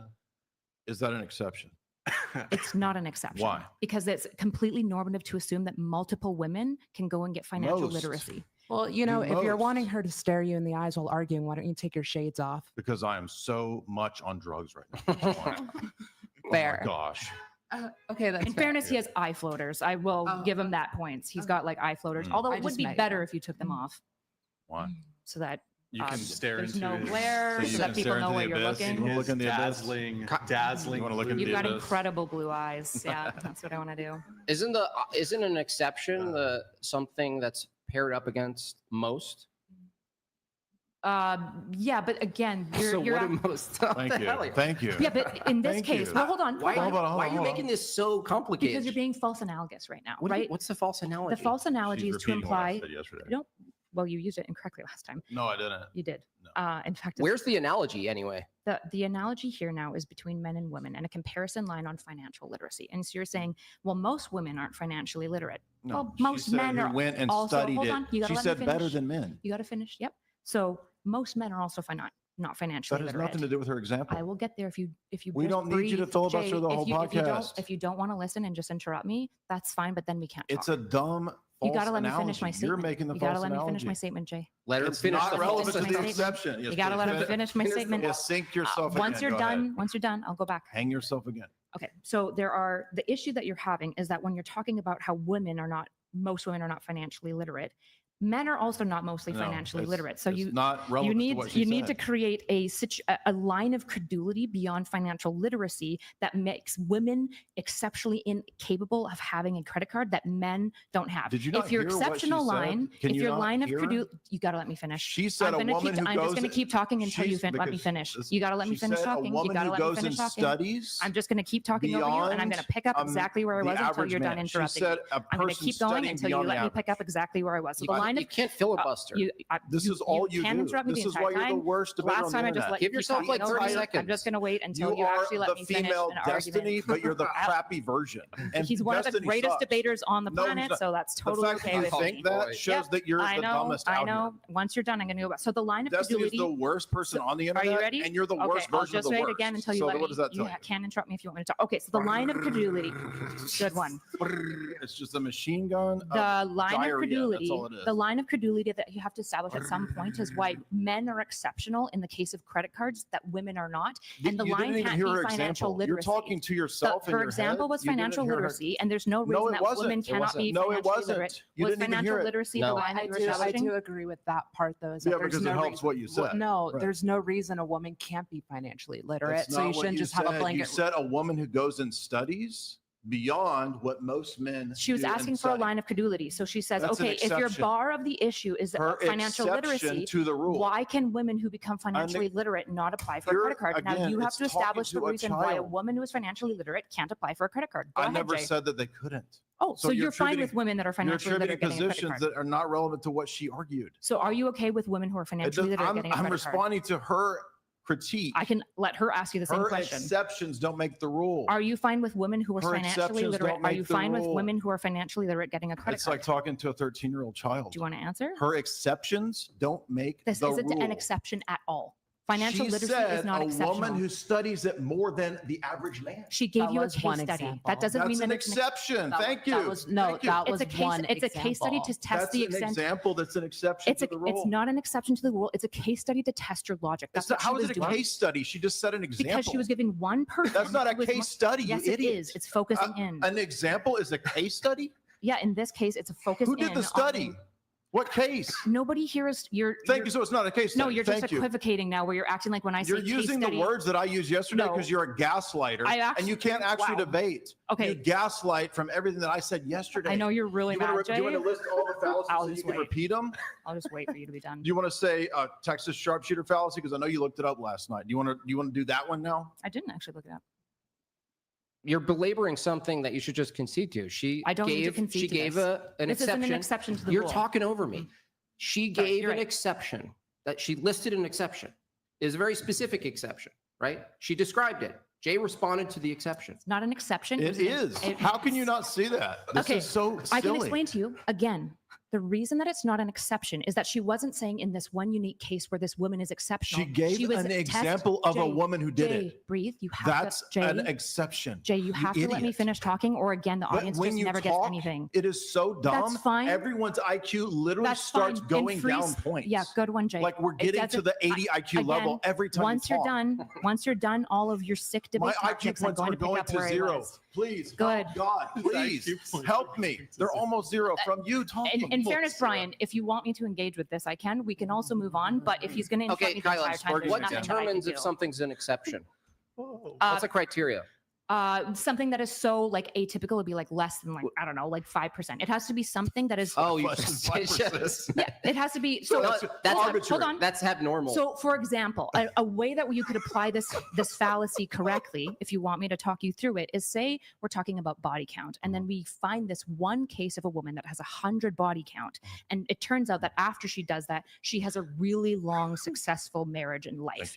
And if I use that to prove C, body count doesn't matter. You would say, well, that's a bit of an exception to the rule. That doesn't make that the rule that generally that the higher the body count is, that they're less likely to be Are you consistent. just going to yell the whole time? Are you done? Come on. Good Jay, grief. your friend asked me a question. I need to answer it.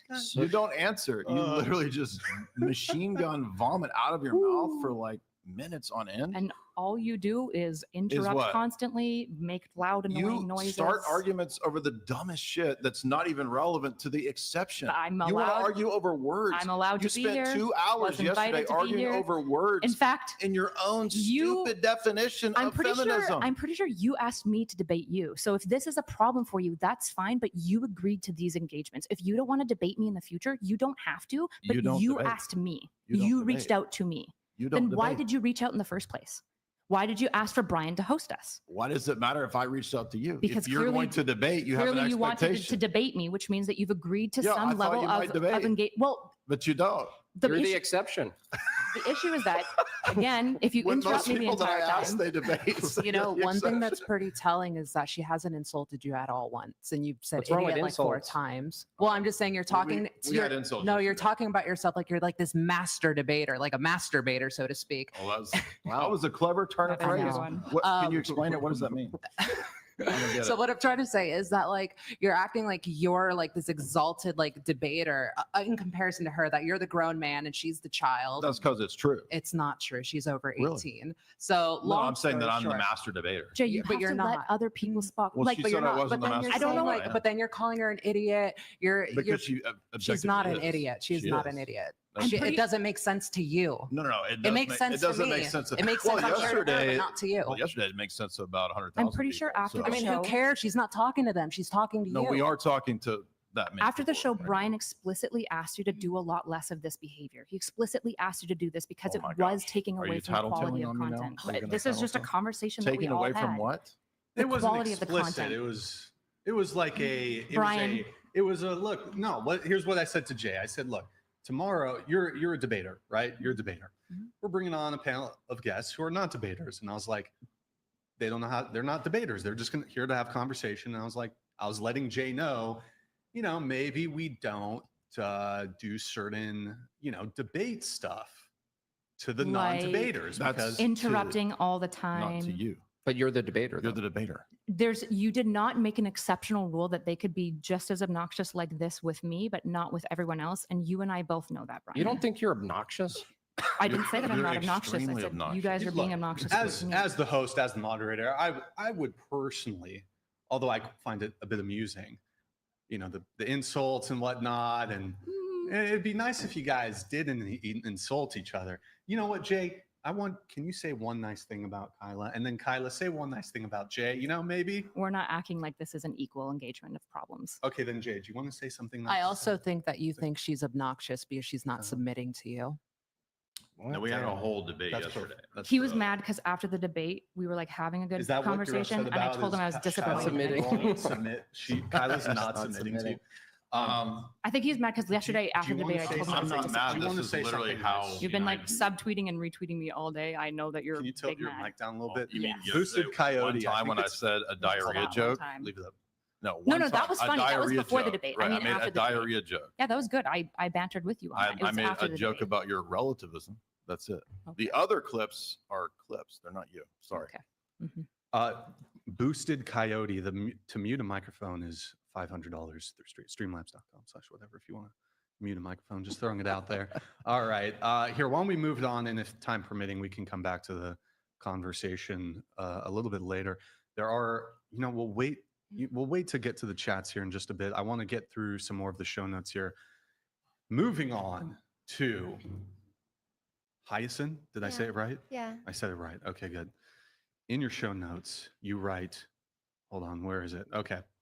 The craziest dating experience you've had with a guy was when you went out with a guy and you offered to pay your own tab, and he was offended by the offer, even when you mentioned you weren't there for his money and you're only there for his time and appreciation, like reciprocity. But he felt that if he paid completely, you owed him part of you. That's your craziest dating experience? I haven't been out on a lot of dates. You haven't been out? I'm a quiet girl. I paint. All of my time is in the house. Okay. All right. You said that maybe the adverse effects. There has been times where I've taken men out on full-on dates and spent over $1,000 on them, and they still seem to want to tell me what to do, or I don't know. It could be a little oppressive sometimes, dating. I don't. What do you mean oppressive?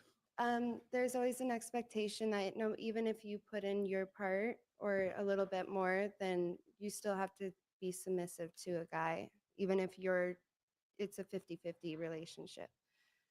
In a dating relationship? Yeah. I think if the woman is paying 100%, she should still be submissive. I agree. Even then. But at the same time, do I owe my body for that? Oh, could you tilt your mic up just a little bit? We did some adjustments Do there. I owe somebody my body for it? I don't think you owe your body to anybody really, but so wait, the question is, do you owe? So even if I do pay 100% and I still want to be submissive, why does it come down to it's sharing? They want to take a piece of me. Well, I mean, you should only engage in a sexual relationship if you want to engage. That's why I don't have a lot of bodies. What's that? That's why I don't have a lot of bodies. You don't have a lot of bodies. Yeah. Okay, got it. Well, Brian, I'm just gonna a little bit. What does that mean? Just okay. Let me hijack it. So for a sec.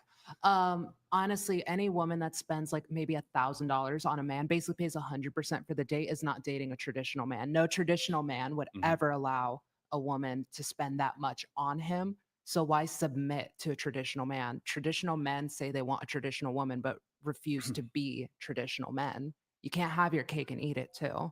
So I'm saying, why submit to a man who doesn't even seem like he plays by the rules that he set forth? Oh, sure. I'm bantering a little bit as it comes to the woman should pay 100%, but I mean, sorry, you're playing devil. I get it. Yeah.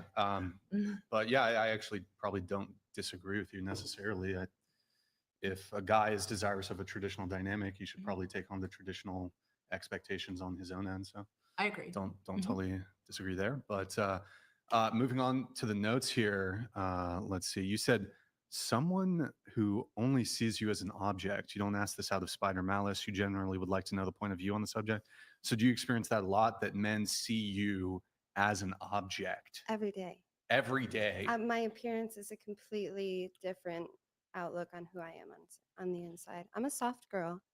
I'm a very soft girl. Soft? What does that mean? What does soft girl mean? I'm a romantic type. Like I like run around and I'm like, oh my god, look at the butterflies and stuff like Look at- that. Okay. Yeah, I'm Old very Lindsay. yeah. Do you objectify yourself? I try not to. Why I know did you my look down at tattoos your- give. I why know did you- because that's like Do you have any plastic surgery? I do. What do you have? I just have this. Just the Yeah. no BBL or anything like No. that? And what about like Botox or filler? You have lip filler? Mm-mm. You can see it. What the lips though? You got lip filler, right? No, I don't actually. I went in to Mm. go get lip fillers, and the girl was like, "Have you done it before?" And I was like, "No." And she like grabbed Wait, my can you- lip super hard. Can you turn your head that way? I just have good genes. Wait. You could touch them if you want. I don't want to touch them, but wait, just turn your head. You sure you don't have lip filler? I promise you. Well, that's very nice, though. Thank Panel, you. what's the verdict? Never asked me that, Brian. If you have lip filler? No, I've. Do you yeah. have? Wait, what? No. You have perfectly balanced lips for your face. liar! You're a fucking liar! Oh, sorry. Okay. Anybody else have any plastic surgery at the table? Oh, what do you have? I got boobs and lips, You got? like titties. They're fake? Yeah. Oh, okay, cool. Anything? No. I have Botox. And fake. This is just a push-up bra. Okay. I swear. They No, watch no my plastic surgery. Watch my No, videos. They serious. bounce. Huh? I'm serious now. I'm not lying, I swear. I don't have money like that. Wait. I'm a brokey. People can I'm have an nice titties EMT, without paying for it. I'm done. But also, I'm an EMT, like with what money? Your boobs are real? Yes. I'm a brokey. Okay. Oh my God. Okay. Moving forward. why do you not believe her? Can you play the Pink Panther Like, do you think her theme? tits are just too good to be real? You know, the thing is, It's a compliment at that point. Well, thank you. I think you can. I have fake titty radar. I can tell. But you were surprised by me. Well, you So your radar cover is up. off. You cover up a little bit, okay? You bulked up. I'm Remember, wearing you said a you plunge bulked up. V-neck. You bulked up. Is You that said what you meant? bulked up yesterday. Wait, when did you get the fake titties? like a year ago before Was my it- bulk. Was it after your last appearance? Oh So- God. So, you were on in like It was in June that I got them, like a year ago. It's been June, like a June full year. 2024. Yeah, Okay, so So- that was after your it last must have been. appearance. Yeah. See, so you must have. I got bamboozled a little bit. Well, when because I'm on I birth got the control, they're old about the same birth- size. both. Yeah, I don't take birth control anymore because Okay. it fucks with my health, like in every way. So you're saying your boob size On, is the same? it's about the same, which is sort maybe of. why you didn't notice the difference. Yeah. Also, I try to look people in the eyes. I try That's to true. avoid. You're a respectful lad, Brian. I try not to look at the titties, even if they're gigantic. I'm a gentleman, so appreciate that, Brian. Really though, they're I'm being serious. and by serious you mean you're lying? I'm a certified brokey. I'm an EMT. That's like asking, like, it's like if I was a teacher. Like, teachers are underpaid, is what I'm trying to get at. Okay. Anyways, any plastic surgery? No. All right. Good talk. I don't know how we got there. What were objectification. Yeah. Who of the women here at the table feel like they are or have been objectified? And the men can also raise their hands. I just even think it's though good. I don't care. You're in favor of objectification. We always objectify. I've each other, been one another. objectified. Yeah, everyone objectifies I others get all the time. It's objectified. just when you remove. I'm the sure subject. Jay here he Probably gets it all the He's a time. handsome guy. He's got a good head of hair, especially for 40. That's incredible. You said something nice. I said something nice about you There you go. yesterday. I'm not interested in being like nasty all the time. Okay. Jimbob, do you get objectified? You're a handsome I just fella. no. I mean, isn't making fun of people objectifying them? Even Is like it? because people think objectify, they look at it and it's like I want that. Usually, it's always a good thing. But are you being objectified if you make fun of someone's body? Kind. Yeah. So yeah, people make fun of me. Oh, So your wife thought it was objectifies funny. you. It was a joke, right? Yeah. Okay. Good times. Okay. So let me get into the rest of the notes then. We have, I think that's it for, it's Hyacinth. Okay. Just want to make sure I got it right. Okay. Let's get to Kelly Vargas. Kelly here. Kelly, you have your pronouns in your bio. You go, Mhm. you're a she, her. Yes. Okay, just wanted to double check. Yeah. Okay. You were at a music festival at the Rose Bowl with this new guy you were seeing in Los Angeles. He was a total blast, great energy, and you were definitely feeling it. On something fun, can take that. Oh, okay. You guys were dancing fully in the moment, and suddenly you hear a name. You turn around, and no joke, it's your ex from New York, who you hadn't seen in years. He walks up and stands right next to your current date, and they looked very similar, like it was actually trippy. Apparently, I really do have a type. What's your type?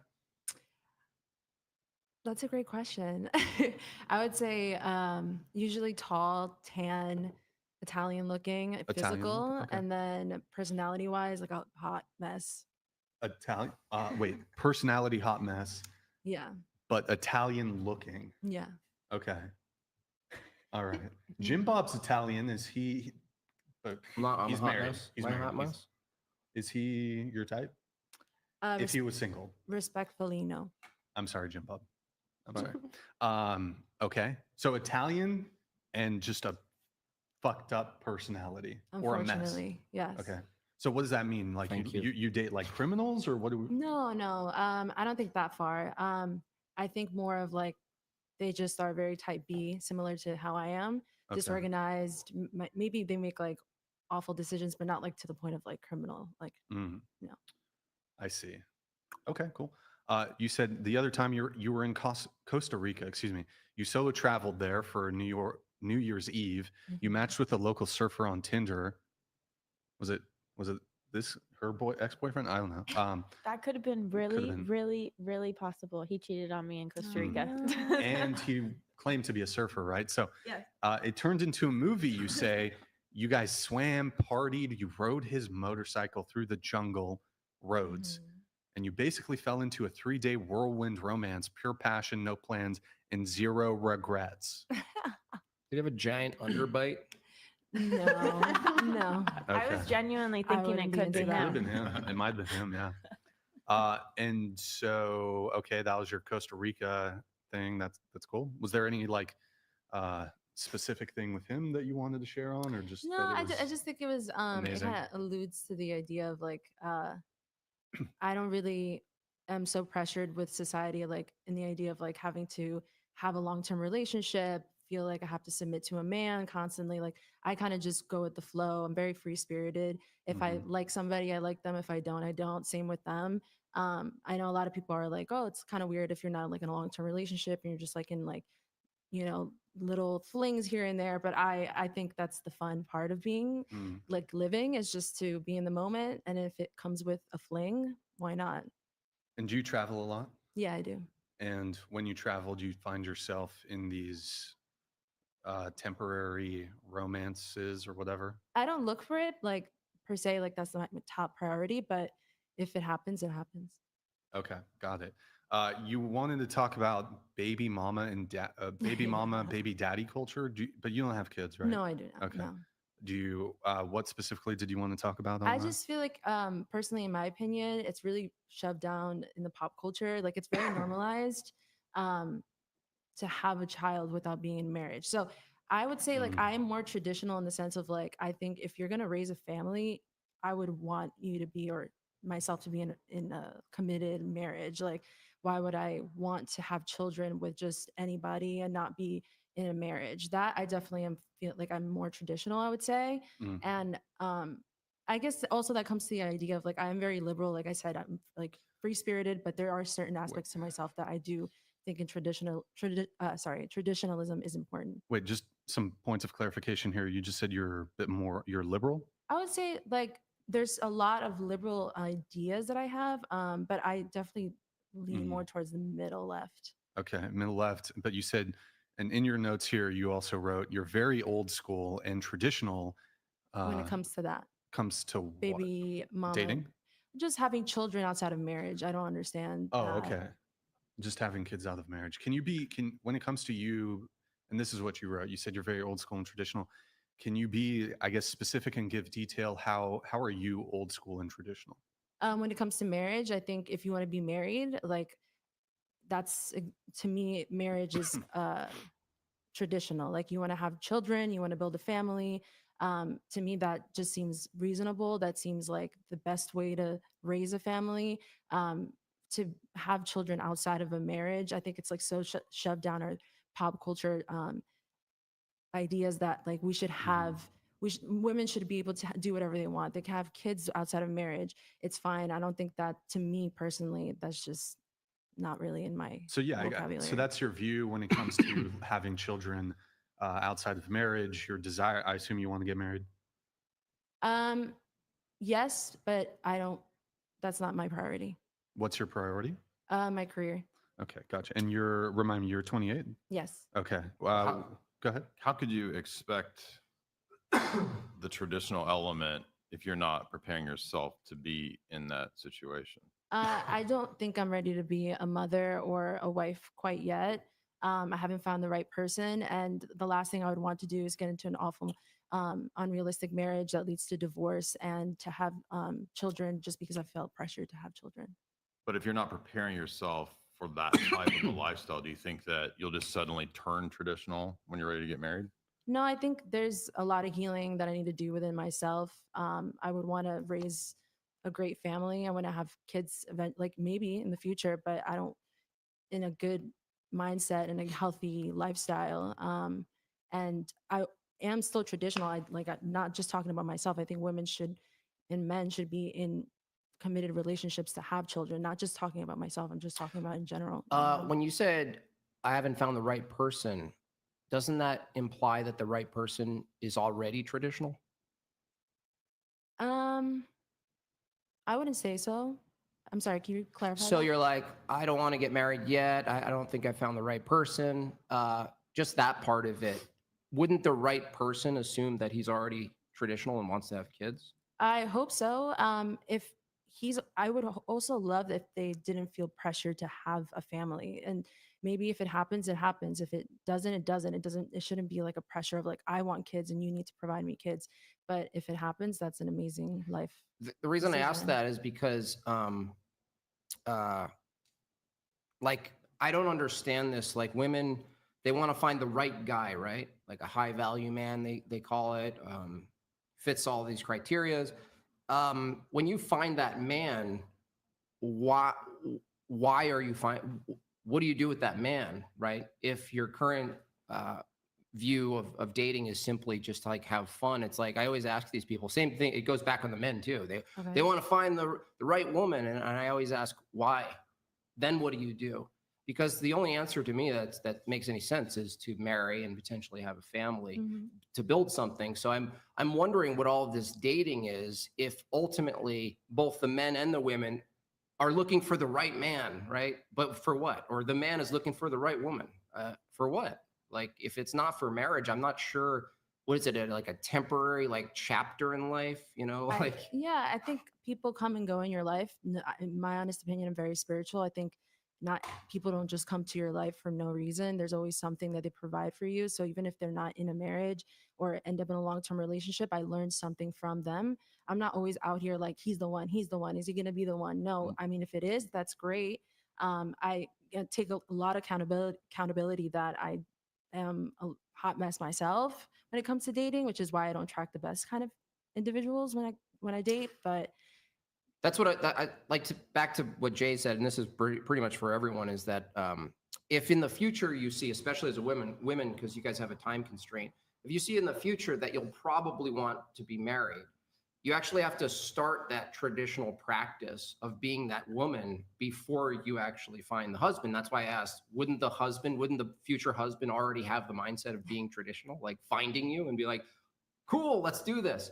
But if you're not already living that, that's why Jay asked, what do you suddenly wake up when you find the right man and suddenly you're traditional? Like, no, that's, I see what you're you know what I saying. mean? No, definitely having direction. I see what you're saying. I think yes, the person that I would want to end up should be looking for marriage. I just don't like being pressured into things. So if I'm in a first date and he's like, I want to get married, that'd freak me out. I'd be like, I don't even know who you are. This is a first date. I would rather talk about this later on in life.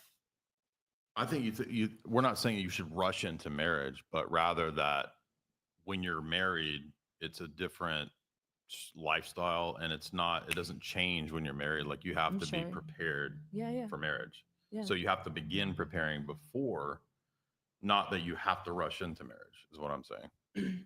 So in other words, you need to give up the liberal centrism if you want a Okay. traditional guy. No traditional guy wants a liberal girl.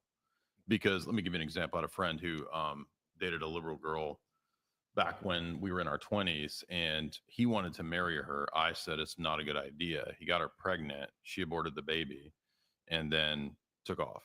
And I think because he saw that because she had this attitude of not being traditional, that she was not going to make a good wife. She ran off, did not what he wanted, right? So if you want to, like, what you put out is what you attract, is what I'm trying to say. Can you be more specific in like the liberal definition Well, I mean, for you you? describe yourself as a central, a left of center, I think is what you said, something like that. Yeah. Yeah. But I mean, like, if I'm a guy and I'm out there and let's say for the sake of argument, I'm a high value male, maybe I'm not, but let's say that if I am, like, if I was a traditional minded guy and I wanted a wife, like, I'm going to be looking for the qualities already there, not like, can I make her into a traditional woman when we get married? I'm going to look for the qualities already being there. Isn't that a lot of pressure for someone though? Don't you think like everyone's in their own journey in creating the best version of themselves? Not everyone's going to be perfect and ready for anything in life. What do you mean by traditional man? Like when you describe a traditional man, what are you looking for? Because you got to make sure that the net, like I think what they're saying is if you want to attract a certain type of fish, you got to use the right type of lure, Yeah. right? Yeah, and yeah, so yeah. when No, I you see. say, what's the fish you're trying to attract? Somebody for me, there's traditionalism, but also open-mindedness, like being able to. Marriage is great. That's traditional, yes, but being able to also have different ideas of pathways in life and not being so what's the word? So single-minded and thinking like this is the only path in life. Like this Well, is what I hold want. on. That's like traditional pluralism, though. So, like, is there any tradition you can point to that has survived the test of time that didn't hold to a fairly narrow approach to what it is? Sounds like you're saying traditionalism kind of looks a certain way, like the structure looks a certain way, but ultimately, what's the tradition that's being carried through? Or is there any structure of the family, or does it just look like a family on TV?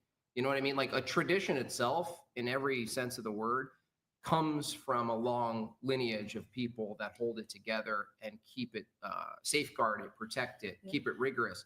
So it sounds like what Kyla's asking is like, well, what is that? It sounds like it's it's like an image of it, but it's To not me, the practice of it. I Like, do see. you want him to be the breadwinner? Do you want him to make more income than you? I think that's a good question. I think if they are the breadwinner, that's great. They don't have to be. Like Okay. I would love to make my own income as well. and Should he provide pay myself. for dates? Should he be the one paying for dates? Hopefully, yes. But Would it be an ick? Be honest. Would it be an ick if he didn't? I would say yes. Okay, so you want a guy who's paying for the date. You're open to economically being on the same level. So if you were dating somebody for a while and he was making like 30K less a year than you for a while, would that be okay with you? Like, is that, say he's going to school? Is that okay with you if you're the one making the money at the time and he's going to school? I don't think currently where I'm at right now that it's not a priority, but I think it would definitely be something that would make me want not to be with them. Gotcha. Okay. Yeah. So like you're kind of wanting some traditional gender roles, like he's being at least the breadwinner mostly throughout the relationship, or Yeah. at least on parity. You want him to pay for that and stuff like that. Okay. Gotcha. I just wanted to understand what you What were if he fits all of the checks for traditionalism that you are looking for, Okay. and the only thing he's looking for is you, in addition to your compatibility, but the most important thing on his list is that you mother his children. That's the only thing in return he's expecting. Is the expectation that Kyla just asked of you, like you have an expectation, right? Okay. But if his expectation is that an equal exchange? I honestly, I don't think so. Having a kid is so like life altering to your body, physical, mental, to a woman. That just seems to me, in like the most simplest terms, I'm giving away my life, to be honest. So a lot of the times, it has to be the right person, and it has to be like when I feel like it's right. And right now, I don't. Well, yeah, the question wasn't like when it, of course, there's a when. Sometimes you don't know when. Okay. Sometimes you think it's not the right time and it actually is. Okay. But I'm pointing to more like if you have a set of standards Yeah. for the man, Okay. and let's say it is from every perspective looking at it, he matches all of of the criteria. Yeah. His criteria for you is to mother the child. I'm wondering, How do you know when you're at an equal exchange? Because now you just said, well, I want the man to be traditional. I want him to pay for things. I want him to lead the way. I want him to lead the family, protect me, whatever else you add in there. But it sounds like one of the most important things for that traditional man is going to be the thing that you're actually like, whoa, whoa, whoa. Yeah. And it seems like it's not a equal exchange, because what is it thereafter ultimately, aside from that? You don't think it's fair to say to have a child is like not I wouldn't compare it to me saying like provide for a date to be able to pay a bill. Like I don't think that's the same as having a Oh no, I agree. human. I'm not talking about the single instance. We're looking at sort of obligation from his perspective. That's the kind of man he is. So that'll follow through with protecting you, providing home, making the home, like protecting the home, everything, and fulfill.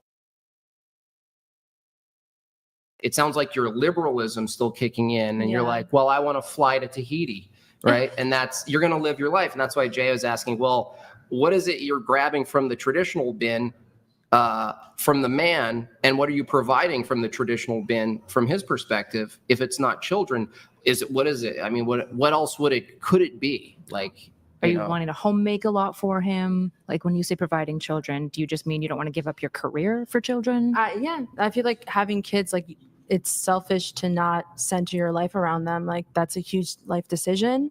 And right now I have so much on my plate, career, financial, just everything, that I don't think it would be fair to have a kid right now, or probably in a while. Yeah, I think that's fair. I think one of the things that I think when I look at relationships, there's like these different categories and boxes of percentages that we give, right? So there's like domestic, there's income, there's emotional, and then there's also like child rearing, parenting, right? And so like in my mind, these things don't have to be 50% the whole way across, right?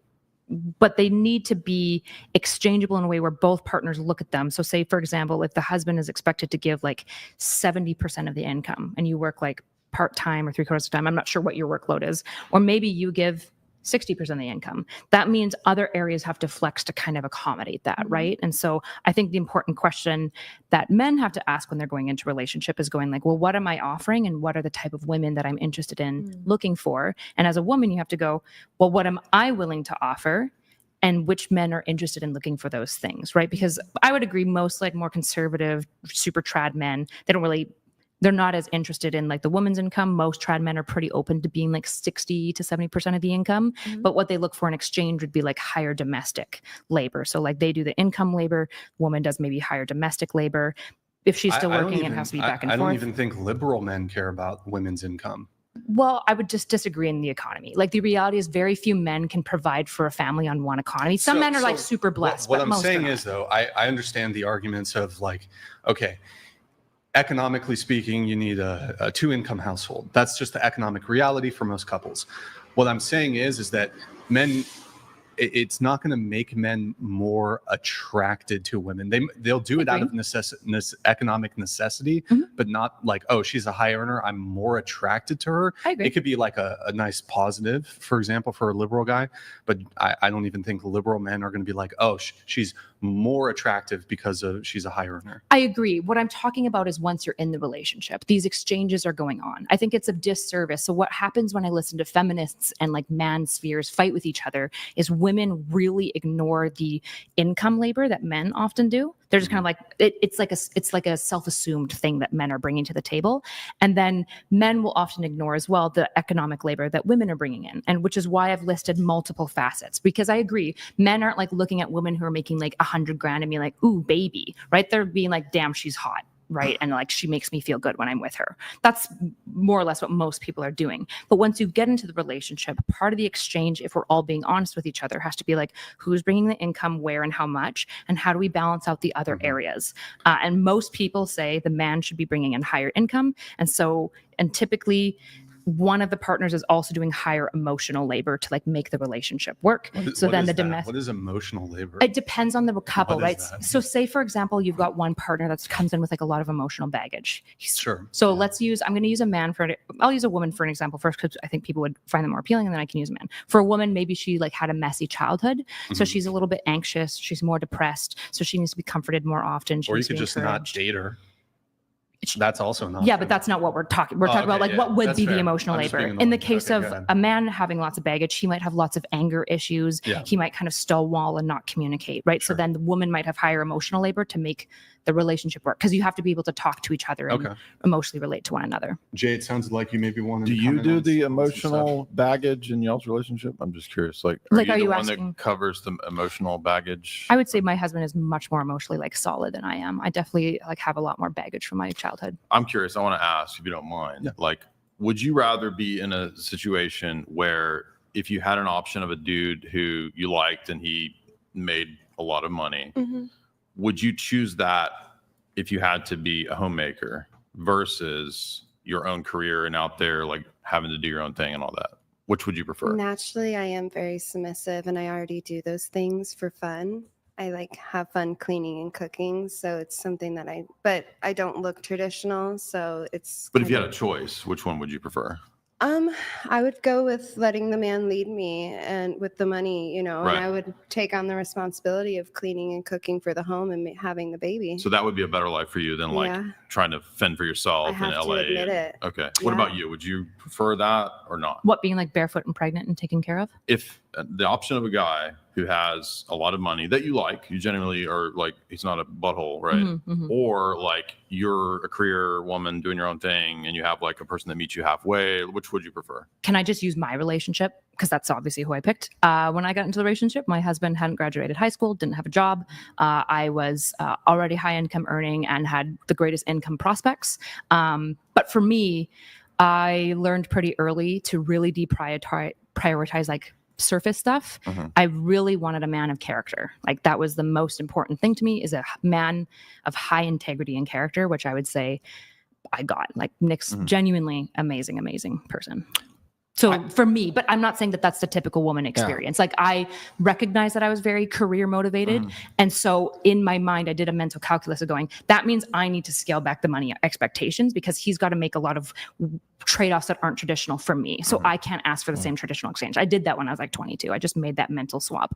But most women probably don't want to do that. I Just wanted to ask, go back to you for a second. Yeah. You lean more traditional, more submissive, but your appearances might throw people off. So when it is when you are searching for a man, what else are you going to have to do you think to attract? Because you might attract the not that, right? I mean, is it Yeah. fair to say you might attract not that?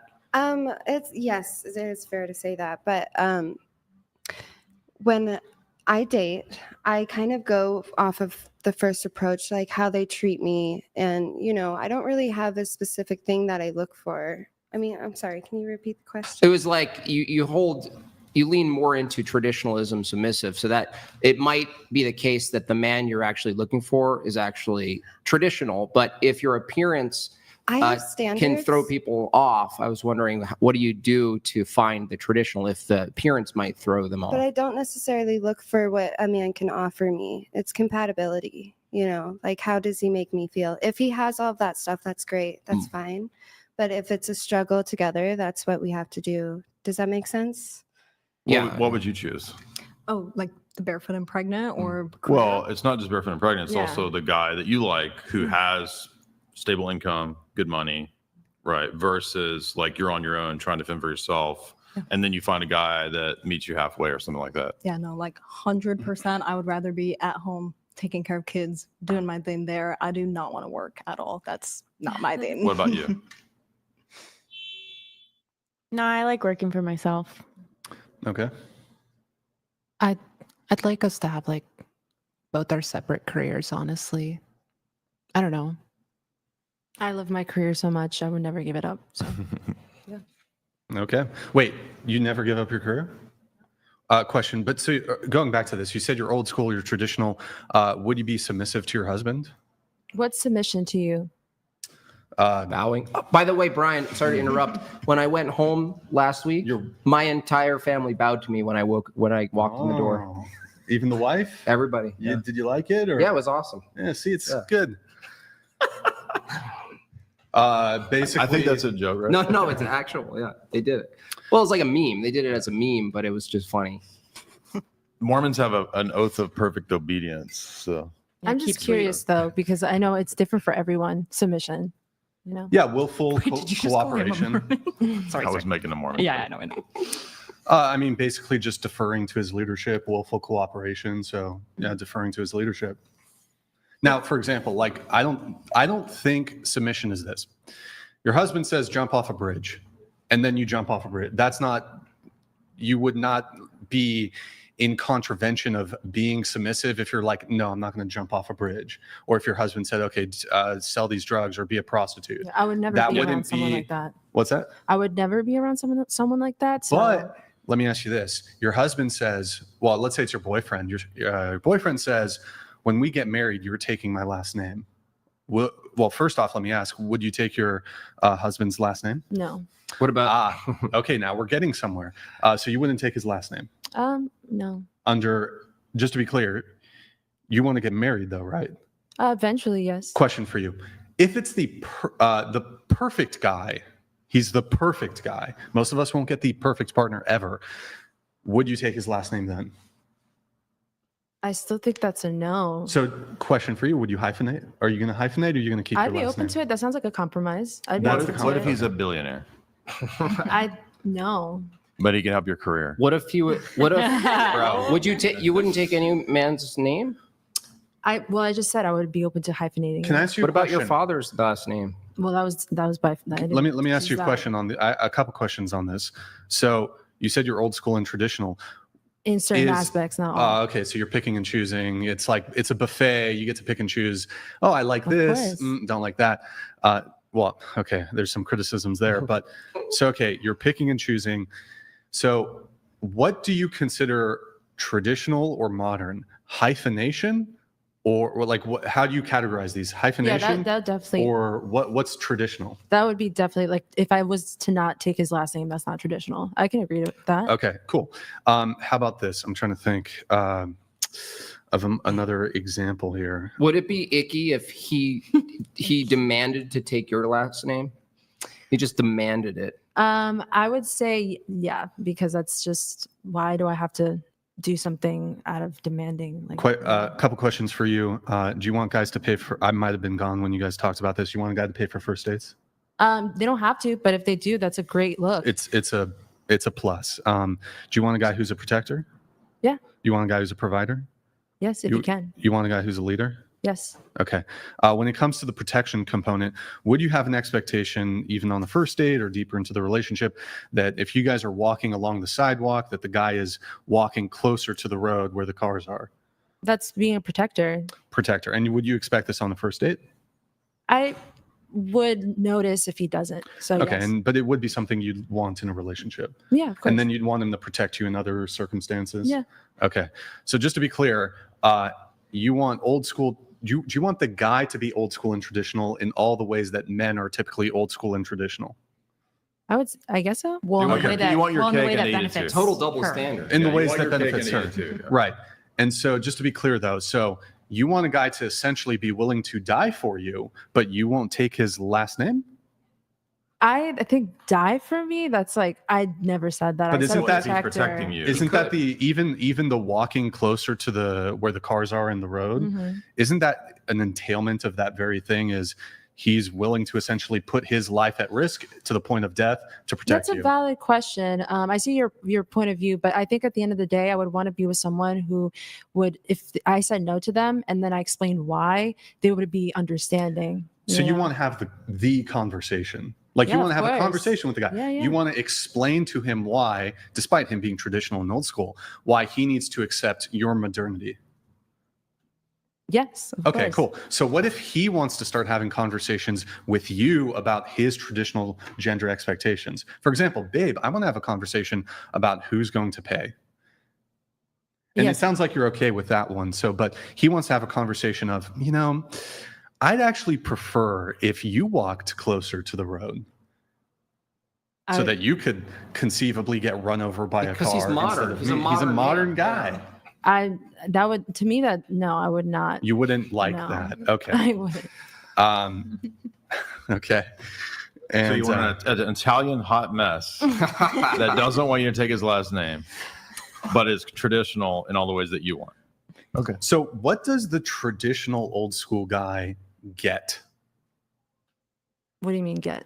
Well, so if we're gonna lay out some of the You get things access that, to a pop star. Yep. oh yeah, there rising you go. right? Pop star. Access to a rising pop stars. So if we lay out the things that you want, so you want a old school traditional guy, so the entailment there is going to be protecting and providing you. I think being willing to and potentially dying for somebody, Like, that what do seems they like get a in pretty. return, is what you're saying. What's Like, that? what do they get in return? Yeah, what do they get that specifically you would be bringing? Okay. I provide, I guess, the term submission. Like, I do love to be feminine. I do love to take care of people. Okay, nurturing, sure. Yeah, nurturing. I would say I love to cook. I'm a cooker. So, Cooking, yeah, I would cleaning. provide that.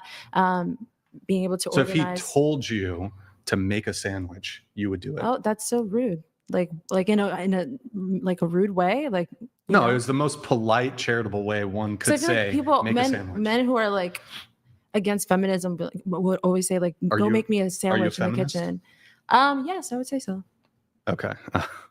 And I would cook for the man, but if he's like immediately going into the relationship expecting me to cook for him yeah, he and expected being it. like, well, you have to build trust. You can't just come into a relationship. Wait. Build trust on the first date. He's supposed to risk his life walking you on the sidewalk. He doesn't have to risk his life. It's nice if he would. It's nice if you made a sandwich. Nice if you die. Well, if he's saying to me, "Hey, go in the kitchen and make me a sandwich," that's like rude. I feel like that's what men Okay, say. what if he was like, I think it's rude that he has to ask. I What- mean, in this exchange, right? Like, it would be rude if she said, "Walk on the sidewalk side for me," right? Like, everyone would agree, like, "Damn, that's like fucking bitchy," right? I think we would all agree that would be like a pretty bitch Right. move. Well- It'd also be really socially weird on a first date. I don't to be know, like, actually. Go make me a sandwich. Actually- I'd be like, "You have no social skills." I don't know about this I one. actually Chief. disagree with that. I think if a man was like not aware of it and the woman was like, "What are you doing? Like, protect me." Like, I think a man would actually be responsive to that.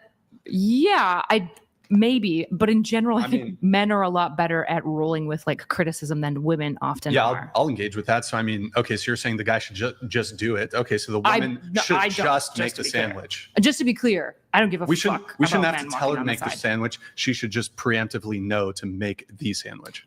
Well, here's where I would argue with the feminists. She's nodding.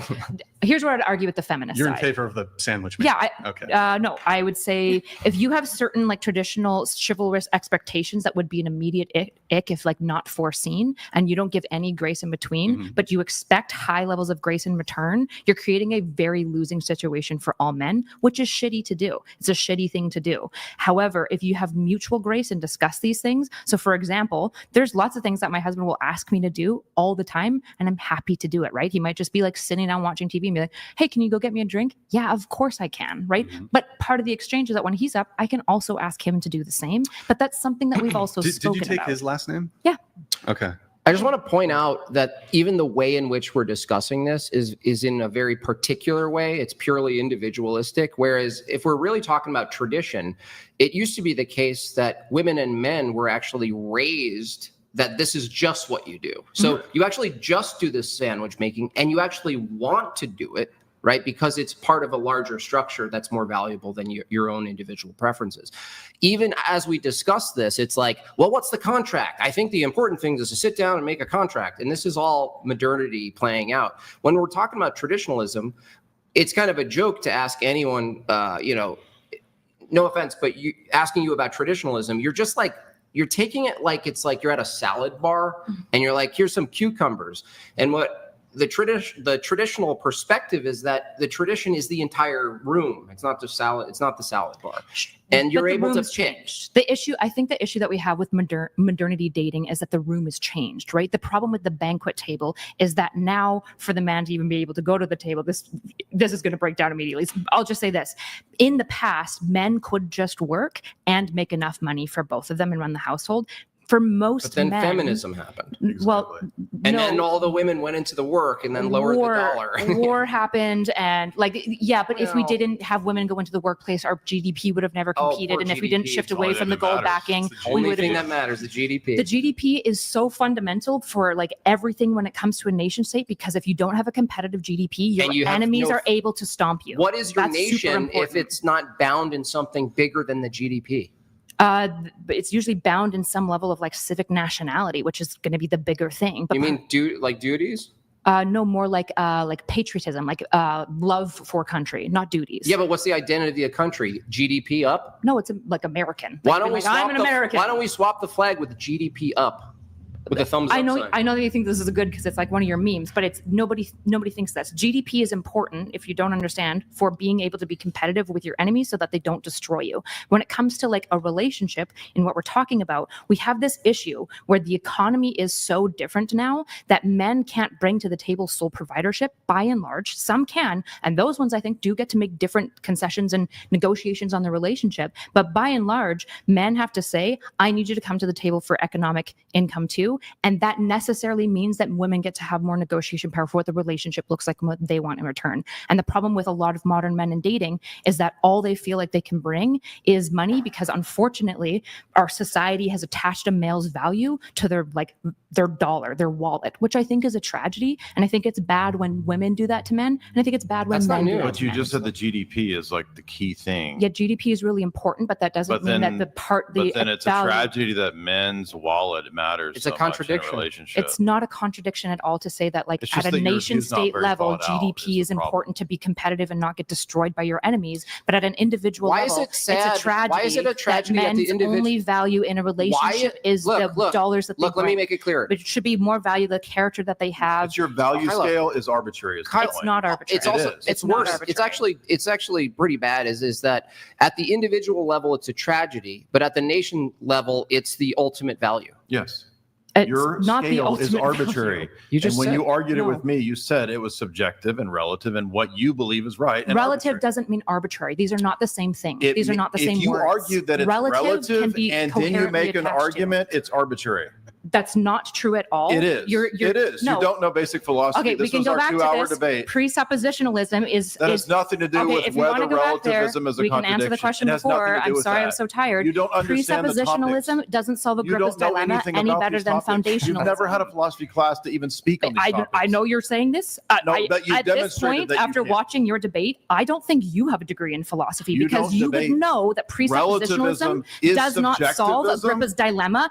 That's It relies on irrelevant dogmatism. to my position. Unfortunately, you don't you offered understand the terms that you coherentism as use. the solution to Agrippa's trilemma, Right, but you which is- know, or you're not educated in it, you know that Agrippa's trilemma is not solved by presuppositionalism. It's not solved by It anything. is solved. It is not. because it's a Coherentism does specific not solve system. dogmatism. You don't even know. You didn't know what coherentism You was don't- until yesterday. Yes, You just That's learned fine. it yesterday. I don't have to know every single If philosophical you're word going to to be come able to a to debate, engage. yeah, you should know Then it you the day should probably before, know what right? equivocating means when you Which cited you it didn't incorrectly. because you used feminism two different ways. You cited it incorrectly. You said that it's No, making two it's- things the same. no, it's when not. you use the It's same using the word in a in different different way. ways. Then why did you cite it incorrectly I against clipped me? you lying, used dummy, tu quo yesterday. pro I to clipped try you to claim lying something against yesterday. me, but it's an ad hominem from hypocrisy, I which you clipped cited you lying incorrectly too. yesterday. When I was looking for You got clipped confirmation lying. bias, you 100,000 cited people saw gambler's you lie dilemma. yesterday. Gambler's My dilemma has clips- nothing to do with confirmation bias. It wasn't what I was looking for. Gambler's dilemma You has mean when I everything to do literally from using cited- past post when hoc I cited information your to make example- predictions of the future, when which I has cited nothing to your do with example- confirmation bias. So you I what you gave do you a in very debates example, you is idiot. you cite a bunch of The very thing you philosophically said sounding was what I words said. to feel impressive. You're and not talking to unfortunately, anybody but you yourself. don't know You're talking what to you're the talking about. hamster that's And you running in rely your on head on a wheel in your presuppositionalism head. There's to a hamster stump going. people who don't have like There's a hamster philosophical going, systems in and the it's background. spitting But the you little still, doo-doo balls out of your to this mouth day, like a hamster haven't will. solved Agrippa's trilemma, and you're You stuck. don't even and know you what know that is. It has to do with epistemology. I asked you what epistemology was. You didn't even know. I said I Agrippa's. said, what's justified true belief? Oh, tell me.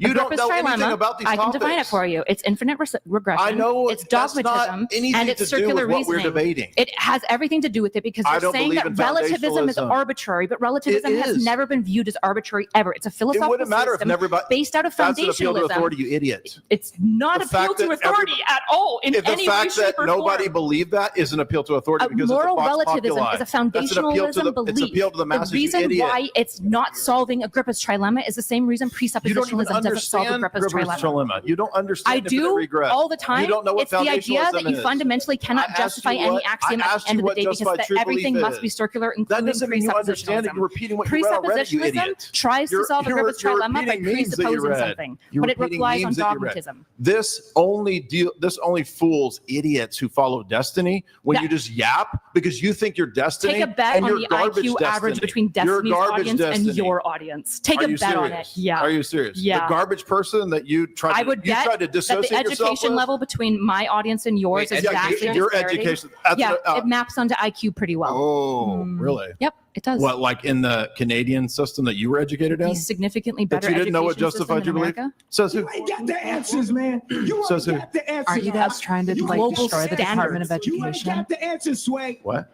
Aren't you guys trying to destroy the Department of Education? So obviously the system sucks. Milkshake. If the system was working, then you wouldn't want to destroy it. I ain't drinking up. I don't believe that the state fuck you saying to me, you education little system is good, shit? no. I wanted to ask you, Kyla, How are you not in fucking school? what's the One, one second, Brian's got to get through his sounds. Oh, he hit all of them. It's called you kiss your mother with that fucking mouth. Huh? What's the meaningful? Wait, I'm sorry, this is so distracting. I'm just Because the waiting fucking for youth of society. You shut up when I'm talking to you. You shut your mouth.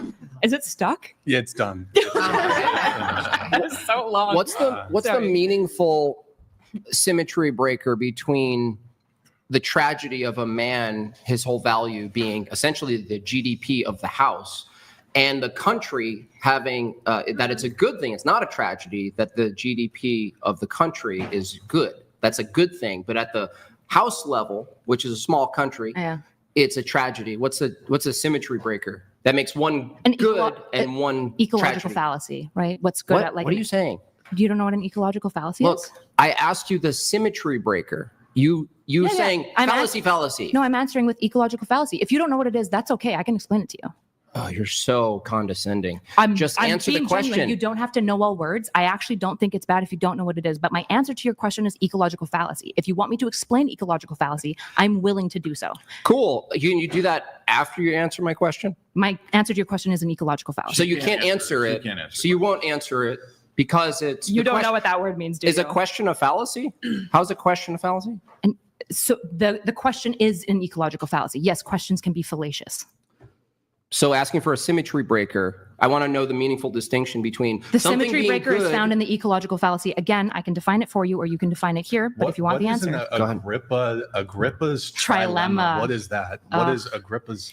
It's something that she heard Destiny talk about that she never heard repeats Destiny talk about and it. has nothing to do with the thing that we're debating, but it's a way for her to deflect away when she gets cornered, and she does it in multiple debates. She did it in their first debate too, Okay. but it doesn't fool anybody else in the audience. Do you want to That's answer why his you question? can't tell me what subjectivism and relativism are and how your position justifies. I can itself. answer both of those Okay, things. You're go. the one who thought How absolutism and objectivism are the same thing when they're not The synonymous. words can mean the same thing in the They context. don't mean you the idiot. same thing in You're so philosophy at stupid. all. Yes, they do. This Do you is want to so answer dumb. his question on Agrippa's trilemma? Tell me how your position is think so. true if it's arbitrary and if it's It's not subjective. arbitrary. How is subjectivism not arbitrary? I don't use subjectivism. You It's- were talking about relativism. is the same thing. No, it's yes, not. it is. No, it's You're not. so stupid. It's the same thing. Okay, do you want me to Tell me define how it it's for you? different. Relativism is looking at the scale at like a group of things and finding things relative to certain points. So, for example, relativism would answer the simple philosophical question: if a man steals bread, is it bad? Relativism would go, why is he stealing bread? If you find out that he's in like a super tyrannical country and he can't feed his children, most people It's would called agree. moral relativism. There you go. And it's purely Moral what? subjectivism would say, what I like to do is what is right. It is fully centered on I and the individual. Relativism looks at like the outer situation and Who's like looking? utilitarianism is a great example this of is so relativism. silly. but It's it's just not grammar. You don't subjectivism. understand grammar. If I say I'm a moral relativist, That's a subjectivist position. It's not.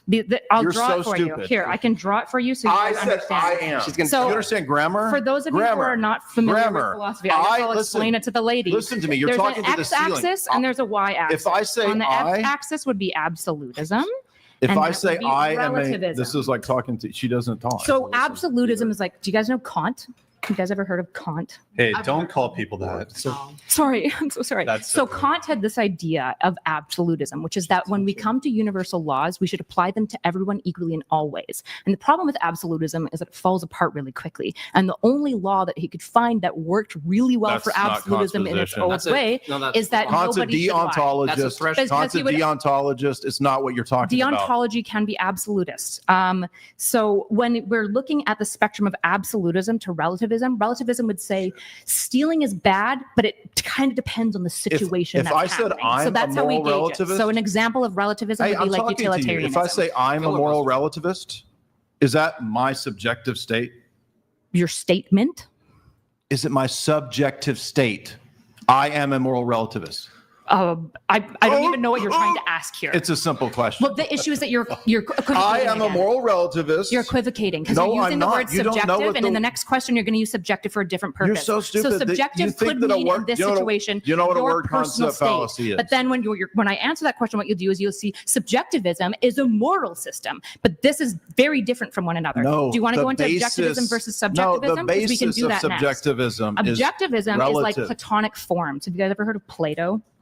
Okay, Plato had this idea that essentially there was ideas that were true. So if we talk about This justice, is like Blippy philosophy. you guys need it too, apparently. So when we talk about like justice, Is that Plato, subjective or do you want to objective? interrupt me or do you want Is to that keep what going? you're saying right now? Is that subjective or objective? Plato's Platonic Yeah. forms. No, your account He of used it. objectivism for his Platonic No, what you're forms. saying Your is, it account true? subjective? Is your account of Plato, is it subjective or objective? Again, you're just doing an equivocation. You This can't isn't answer like the a crazy question. That's God. not an equivocation. There's no answer to your That's question. not an 'cause All you're doing equivocation. is being bad faith. If You're I say- pretending to ask do you want me me a to fix question it that's for you? looking to adhere to actual Listen, response. I But what you're actually doing is to subjectively- equivocate the So word she's not gonna afterwards so you answer can any trick me. questions. Do you want me to finish going through No, the y-axis? No. You don't know Or what do you're we want to talking answer about. his question on Nobody Agrippa's wants you to keep trilemma? talking. Nobody. Interesting. Nobody. Here, Interesting. let- Philosophy King's over here. by the Nobody way. wants you to keep talking. we'll come right back to the conversation, but there's a bunch of chats that we have to get to. We've kind of been stalling on them. So Alpha Pig, thank you. Coming. Alpha Pig donated $200. Yeah, thank you, man. Society has lost the Appreciate entire it. point of humanity, Oh, Ogle which is big procreation and advancing itself. Ladies, do you disagree with that statement? If so, what is the point of humanity?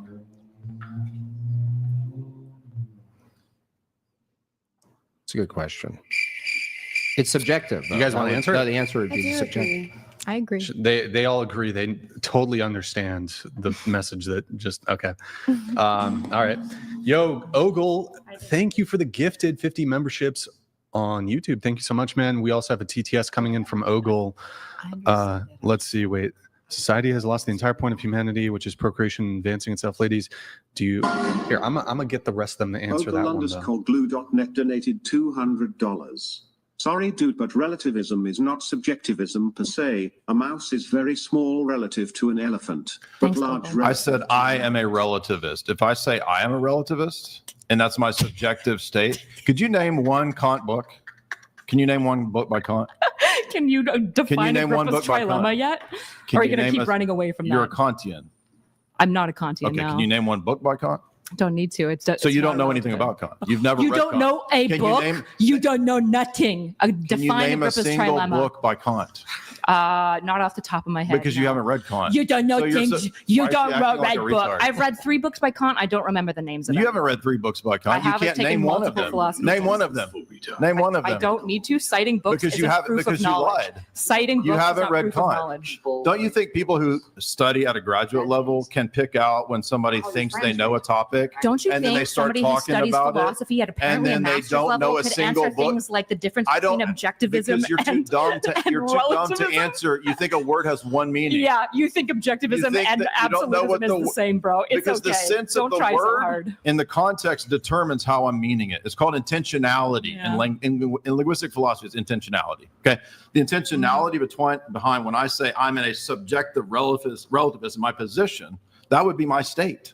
That's my subjective state. Cool. That's not what we're talking about, though. It's right? what I'm giving an example that We're trying to define future- the difference between Could absolutism. you name one philosophy book that you've read? The five dialogues by Aristotle, Plato, Republic. There's no book. The 5 dialogues by Aristotle, Plato, Republic. Those are 2 books that I've read. So the The five five dialogues. Which Mhm. one? Because Plato wrote a bunch of dialogues. Name one. One of the 5. I'm not sure. Plato's Republic. You don't know any of them. That's not a dialogue. Well, it's a long Again, dialogue. I know you think that's What's one of the 5 fallacy dialogues? Is this where you What's go? one If of you the- can't name because book, you're can't pretend- know thing. Because like Destiny, wouldn't you appeal come to to this. debates acting like you know if what I you're did the talking same about. thing to you- Name 5. Does name Jim one of the Bob 5. not know anything about the Name one- government because he couldn't name the Name 3 one of branches the of the 5. government Name yesterday? one of. You said you read this though. Yeah, that doesn't mean I memorized the name of the book. You could name one of the 5, surely. Nope. Because you haven't read it. Yeah, I have. So you lied. I don't know why you think this is such You a read dunk. 5 of You're Plato's dunking dialogues on your friend right now. You're deflecting because you're looking like an idiot. You read 5 of Plato's dialogues, supposedly, Mhm. and you haven't remembered one of them. What's a book that you read on absolutism? What's one of them?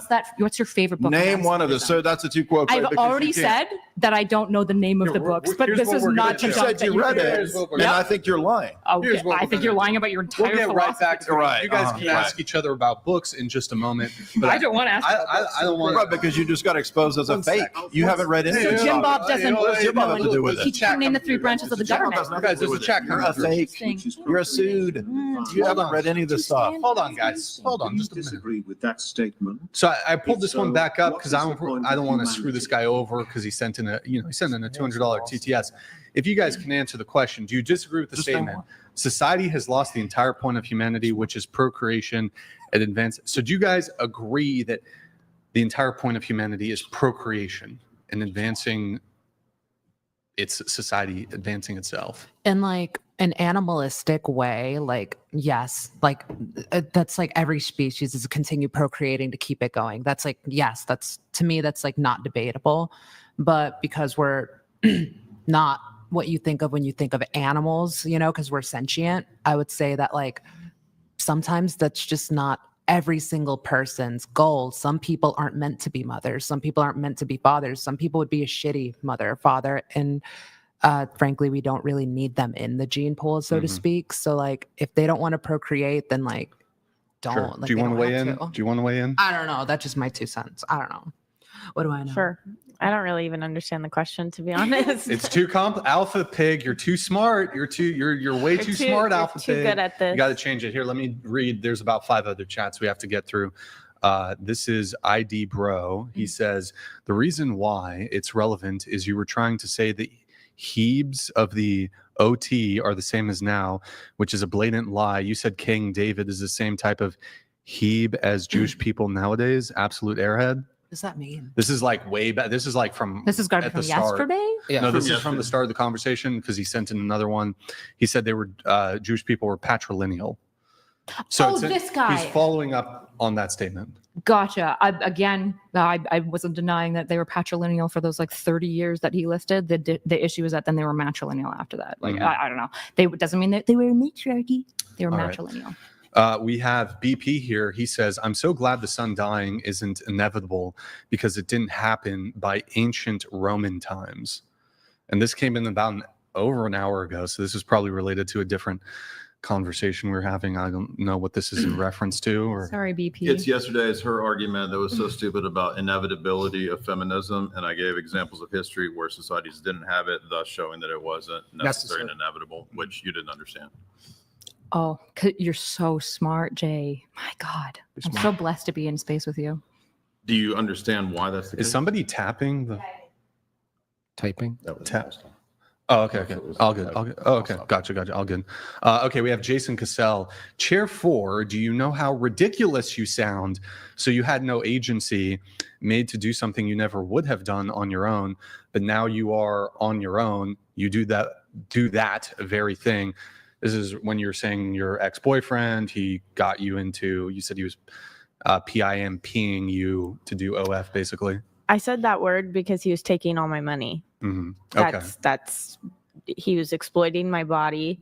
I was too, but he was exploiting my body and taking the money from me. So Right. yeah, that is a But very he's saying now that you're on your own, you still do the thing that you feel, I guess, bad about, is what he's trying to say. I never said I felt bad about it. I said that I did things when I was 19 and 20 that I would not have chose to do on my own. Aren't you exploiting the viewers and taking their money? No, because they will. I'm asking her. Oh, you sorry. don't need No, to. you're right. You're right. I wouldn't say I'm exploiting anybody. People have a choice. You put your bank So card you had a in. choice in doing what you're doing, so you can't blame it on the guy then. I literally from the beginning said I had a choice. No one forced me. I said I was delusional and dumb. I do have to move it on. We have Sandbox Explorer. Looks like bought a, this is shop.whatever.com, bought a piece of merch. Looks like he bought a hoodie. Thank you so much. Going to get a large. Appreciate it. Thank you. Thank you. We have Renzo here. He writes, I've been counting Jay's and Kayla's interruptions for each other. Jay 32, Kayla 7. This is from an hour ago, so it's probably outdated. When a person is confident in their position, they're open to hearing the opponent's argument. TLDR, too long, didn't read. Jay, wait, hold on. Oh, wait. Oh, wait, no, it's... I'll give you $100 if you can name one of the 5 dialogues that you claim you've read. I'll give you $200 if you can name So the you can't. Trilemma. You can't. I've literally said 6 times that I can't name any of the books. That But doesn't you've mean read that them? I haven't read them. Yeah. Could you name one of Kant's for $200? Again, I've already answered For this $200. question. I know you think this is a crazy you dunk, can't? but again, if this is true for me, So you don't? Do you remember what so you? Jimbob do you remember can't what you talk read? about What does Jimbob have voting to do with because it? he couldn't What does No, he I have to do with never. it? I never the 3 claimed to know branches. anything about the government. But you're debating about voting and about rights I and could about know about branches of force. government. So you want to and change the yet subject? You don't know the 3 branches. So I'm not pointing read out these? the fallacious Would you point, admit right? that you've not? Nobody Would would you admit that agree you've that not because I read these can't things? name books Would you that I don't admit- know what I'm talking Usually, about. people who've read the book remember titles. Just let the Usually, merit- titles come to mind if you've read a book. Just let the merit of the Like, argument exist. this- If you can't refute them Just without like- falling back to like so how you many can't. books, So your response I is, guess you're getting a W. so you refute didn't my read. points. So you didn't read the books. I did read the book. You're a sued who lies about what she's read and studied, and when you get called out, Better than lying about my You're degree shown. when I can't define the difference between absolutism and objectivism, which so might we're be more deflecting important. because you can't. Yeah, I didn't get tested you on didn't the read name those of the books. book. I got tested So you didn't on read what them. the differences You between didn't these read the books. concepts. You actually didn't. It's okay. You don't know the So concepts. that's okay. Yeah. So you admitted you didn't. No, I read the books. I don't But you remember don't know any of the names. titles. Do you remember any book titles you read? The recent one, oh God. I'm reading The Wandering Inn. I think it's called that Hell's book? Wanderer. So you do remember book titles. Well, I'm reading it like right now. Right. So that wasn't Uh-huh. exactly the best showing for a book I'm reading right now. Yeah, book titles don't mean that you know things. Nobody would ever No, but cite it this means as that evidence. you've read the book or It's you just or not. this is unironically fallacious thinking. It's funny. No, it's it's cute. just showing that you're goofy. Yeah, you're going to use Which it is as a what sick dunk you're a later. goofus. You're getting mad because you know you're on the spot. And Just you're shown engage to with be the a suit. ideas. You're Jay, a if you're suit. so smart. Just like Destiny, you're a suit. Jay, if you're so smart, engage with You're, my ideas. you're a suit. You could cite your books too. But if I thought that you knew what you were talking about, I would engage the ideas. Oh, so you're But going to you don't. pretend you're performing as though you're No. actually trying to engage. The whole but you're thing with you actually has being been a bad joke. faith. Interesting. No, it's That's just fine. a joke. Okay. It's not bad faith. It's a joke. Shocked. At what? Oh no, he did like an animation that like a missile like destroyed the screen, and I was like, and he was like, you literally triggered the army chick, and then I was like, I'm shell shocked. Okay, here we got some chats come through. Bales, thank you for the gifted. Let me see if I can pull this up. Hold on. Is this coming in? One sec. Bales, thank you for the gifted 20 subs over there. Is it not working? I don't know. Appreciate it. We have some super chats we have to read. We got Sean Brewers. Why do all the ortho bros have amazing hair? Consider me converted. Thank you, Sean Brewers. By the way, Sean, really quick, and this is for other people who send in super chats. You notice how it says 99 cents there at the end? That almost always means you've sent it in through YouTube app on an iPhone, iPad, other Apple device, tablet, whatever. What this means is Apple takes 30% of your super chat, and then YouTube takes 30% of what's left. Meaning you're giving away 100 plus of this $200 super chat to YouTube and to Apple. So that leaves us with a paltry $98. You're giving away more than half to the woke megacorps. If you look, Sean, I'm still appreciative, of course, but if you want the majority of your patronage to go towards the show, so we can actually make the show happen, because we don't have sponsors, we don't do any of that shit.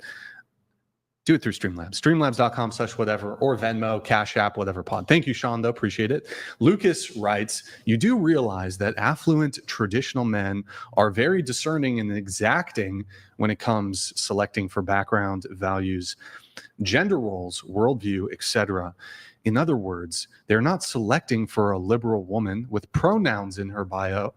Why would you fit the bill? This is directed at you if you want to give a response. No, I see where you're coming from. I do struggle with, I guess, kind of going back to you, how like the tattoos could attract, a certain kind of person. I am a musician, free spirited. That's going to definitely attract very interesting people. So I see where you're coming from. I don't really think in black and white so much. And a lot of the conversation that's been going on right now is so black and white. It's like, it's either this or it's that. I don't think that way. Okay. Really quick, Lucas has some more follow-ups, but I have a couple follow-ups of my own on this really quick. Of all the men you've dated, do you prefer if they make the first move? I would like so, but it's not always that way. It's not always that, but like you said, you've been in like 10 situationships or something, maybe a dozen or whatever it was. The past 6 years you've been single. Who typically initiates when it comes to any of the romantic prospects that you have? Usually the guy. Usually the guy. Have you ever asked a guy out? I don't know. Yeah. And of all the first dates you've been on, say in the past 6 years, who I understand that you're willing to pay for first dates, but who actually ends up paying for the first date typically? A man, but I've paid for myself before. On a first date. You've done it before, but of all the first dates you've been on, what percentage would you assign to it? Almost, yeah, like 99%. Probably Okay, like 99. Yeah. Okay, so even though you're kind of okay. And then what's the other thing? Oh, you do want to get married though, you said. Do you you want the guy to propose, I'm assuming? Yes. You want him to get a ring? Yes. And would you be upset if the ring was like a cubic zirconia off of Amazon? Or would you want him to spend like a decent amount on the ring? Decent amount. Like a nice ring, Yeah, right? Okay. for sure. And then would you want him to get down on one knee to propose to you? Yes. Hold on a second here. So just to be clear, so you want a guy to get down on one knee and then propose to you and then spend the money on the ring, give it, et cetera, et cetera. And would you want it to be kind of the proposal to be romantic? Yeah. Like you don't want him to just, where's the fucking ring? Hold on. Oh, he has a ring. Where's the fucking ring? Here's a fucking ring. Of course not. No. You don't want the guy to just be like, there's the ring. There you go, babe. Put it on. We're married now, or we're engaged now. No, right? You'd want. Okay. Why the fuck should a guy do that? Like, why? You won't take his last name. I see what you're saying. I mean, I said I was willing to do the hyphen. No. He insists. He's like, babe, I'm a traditional old school guy, and my old school traditional beliefs dictate that you need to take my last name. So I think that's not I wouldn't say yes. Just so you wait. I'm sorry. I think at that point we wouldn't get to that point. We're not compatible. We're not. It's not going to. What do you mean? Everything else. Let's just grant that everything else besides that you're compatible on, and this is a perfect dude. And but he's got like a deal breaker. He's got a fucking hammer in the pants. He's a billionaire, and he's really good looking, and he's also like going to put your music career to the moon. You won't take his last name? I'll compromise on some of my shit for the perfect woman. I'll compromise on my shit because, bro, the perfect woman is rare. So you won't even do the traditional thing that like billions of people have already done. Right. You won't do the thing. I'll compromise. I still feel like personally, I would want to keep my last name, regardless of the situation. Wait. You would hyphenate the last name. I'd be open to compromise. Yes. Why can't he hyphenate the diamond and get you a pseudo diamond? That's just a hyphenated real diamond. It's crazy, bruv. It's crazy, man. Like, why does he have to get anything that's legit and real or do anything that's traditional if like everything from your view is like half in, half out? It's just an uneven, right? Would you at least concede that it's just a uneven exchange? What I think what I'm kind of confused on is the importance behind taking a last name. Why is it so important? It's old school and traditional. What about it is demeaning to you to take the name? Like, what do you not like about that? She's a feminist. She can't do it. I never said. It I didn't say hurts. it's because of feminism. I'm sure there's feminists that would take the last name. Probably, sure. Yeah. But what if like the last name's like really shitty? Yeah. What Doesn't if the matter. last name's like It super doesn't shitty? matter. Like Gilbert. Like shitty? Like If I you're, would- yeah. it doesn't matter. If you're Like- if you're a, Gilbert Shitty. I'll answer your question. If you're a trad woman and you want a trad guy and he's got the dumbest fucking last name ever, it's I don't know, it's fucking Dingleberry. You're taking his last name. Well, I'm just. I don't give a fuck. You're taking Look, that name. I'm just saying, like, okay, I'm gonna be real with you. If I Be was, real. if I Tell was us being, about- if I was engaged with a guy and we got to that point and he's perfect, I'm gonna be real with you. I'm taking his last name. Wow, you but got- if his last name, What a sacrifice. You but guys are his- so. well, oh, I'm you'll not do the saying it like thing it's a that- sacrifice. I'm just saying that I would. Like I'll- it wouldn't be hard. But if it I don't like even get fucking that shit, bro. sucks, if literally sense. his last name fucking sucks, I don't know. Like, let's say this was a last name, a Gilbert. Like I would never be with a Gilbert? guy named Gilbert, specifically Gilbert. You seem like a girl who would date a Gilbert. I would not date a fucking Gilbert. give You will me- never. I think you attract Gilbert. You give me. You will never catch me getting fucked by a guy and yelling Gilbert. I'm sorry. I could see that happening actually. Gilbert. You give me kind of I date dudes named Gilbert or Bartholomew vibes. I mean Bartholomew's kind of dope, You would but definitely- Gilbert, okay. no. Like I'm sorry. But so hold on. Mm. Going back to this, right? So okay. The guy's a trillion. The guy's the most handsome Italian ever. He's a trillionaire. Trillion. There's no trillion. Well, maybe You there's just trillionaires, really want me but to say yes. He Don't makes you? bad but choices. trillionaire, You dude. really I'll want me do to say some yes. borderline weird shit for if I could marry a woman who's a trillionaire. I would do some borderline weird shit to make that happen. Okay, you wouldn't change your last name for a trillionaire? Hello. You just really want me to say yes. don't No, you? look, if it's a genuine, not even for a trillionaire, not even like 1,000-year dynasty fucking money, you won't look if the answer is genuinely, nah, I'm gonna keep my last name. Say it. If it doesn't affect my career, what I've built so far, You're dating a trillionaire, dog. Your career is over, son. You don't need to work. You got like a staff, son. You got a staff But of I like want to. hundreds of people. I want to continue. Wait, but what I okay, do is a here's passion. wait. Here's the condition. Here's another condition. Well, I'm adding. Okay, the sole condition is you got to change your last name, but you get a trillionaire, and he's like a great guy and Italian or whatever the fuck. Do you do it? Bro, you're. I'm sorry, you're cooked. I'm sorry, you're cooked. But hold on. I'm thinking. Let me ask another. Oh, okay. Keep thinking. Go ahead. No, go ahead. Would you, if you're Wait. Let's let her. We gotta let her think, Jimbob. Let her think. Go ahead. Whenever You're you're bringing ready. up good sweetheart. points. I would say if all of the points you mentioned, I would be open to it. Oh, it's I just, open. but Oh my open God, to it, bro. yes. But I wouldn't be jumping the gun for it. Bro, if somebody comes up to me like, Brian, she's beautiful and perfect and blah blah blah blah blah, and she's a trillionaire. Wait, what would the reverse be? I have to hyphenate. Fuck it, I'll hyphenate. Fuck it, why not? It's instant. But I'm just asking you to do the traditional thing. Who thinks about this shit? Who thinks about it? What's there to think about? Because I think the reason why I'm hesitant is because I feel like you're wanting me to say something. You're making a lot of exceptions. Here, let me ask you a question. It's not always if I could hand you a am I billion- going to meet like a trillionaire like every other like guy? Like that's a very small percentage it of doesn't ever exist. happening. You doesn't know, even like, exist.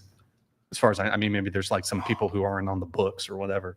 like I doubt that the situation, that specific situation you're talking about, No, it's is a ever gonna- hypothetical. No, okay. So I'm in the hypothetical.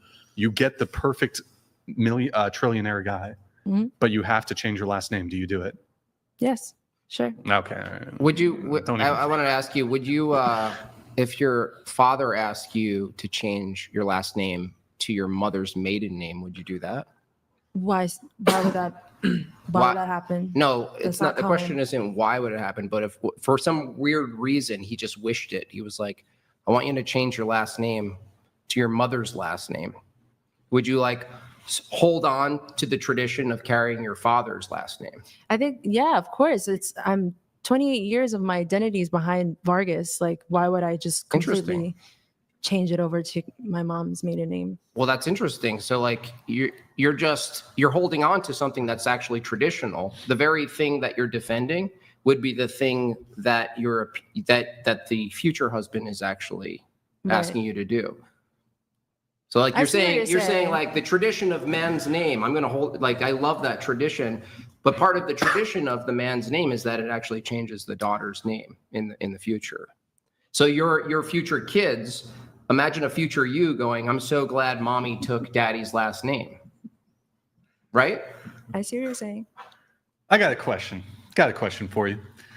So, okay, let's make it about your career. You get the perfect guy. He'll never cheat on you. He'll never leave you.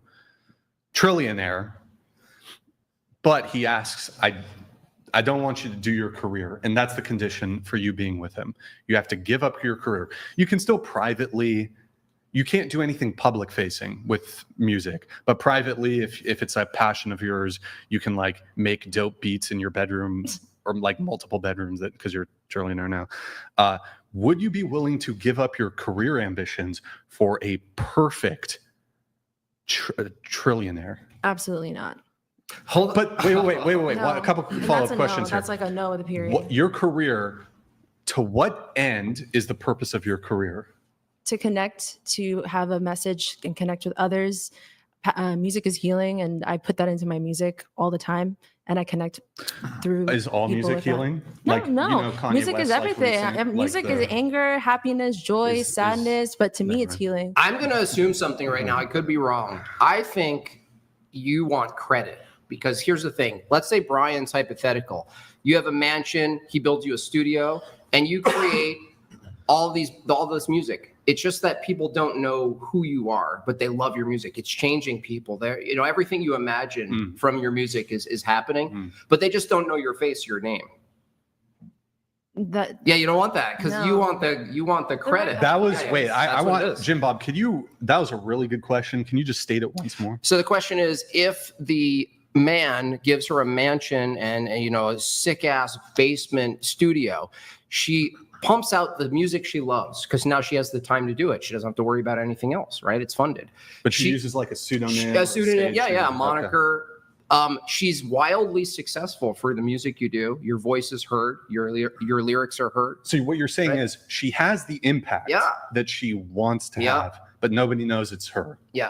Okay. That's why I think it's a pride thing, like an ego thing, and not an actual, like, you're like, I want to change people. Well, if you did that without the credit, there are many people who change people, philanthropists. They never say who they are. But your image of your success is really wholly dependent on the credit. And people, you're basically a pick-me girl. Sorry. No, I would say I'm not. No, I'm not. Well, maybe I'm using that too loosely. I apologize. Pick me more like men. Oh, okay, fair enough. Sorry, I apologize. Wait, but even in Jimbob's question is really interesting though, because it's not necessary. Like, you would still achieve all the things, but it would be anonymous. So ultimately, you want like the validation and the credit for doing so. I don't think there's necessarily anything wrong for wanting credit for achievement. I don't think there's anything wrong with that. No, there's nothing wrong inherently, but in this scenario where you're being presented on the silver platter, the perfect man, not just the perfect man, but he's also a trillionaire, which essentially would like your 1,000-year dynasty is secured like forever. You're the richest woman to have ever lived. And I mean, that in and of itself would be kind of like some sort of social status or something, but okay. I'm trying to think about my phone. Oh, okay. No, I asked it. So you wouldn't give up your career for the perfect guy who's a trillionaire? No, I wouldn't.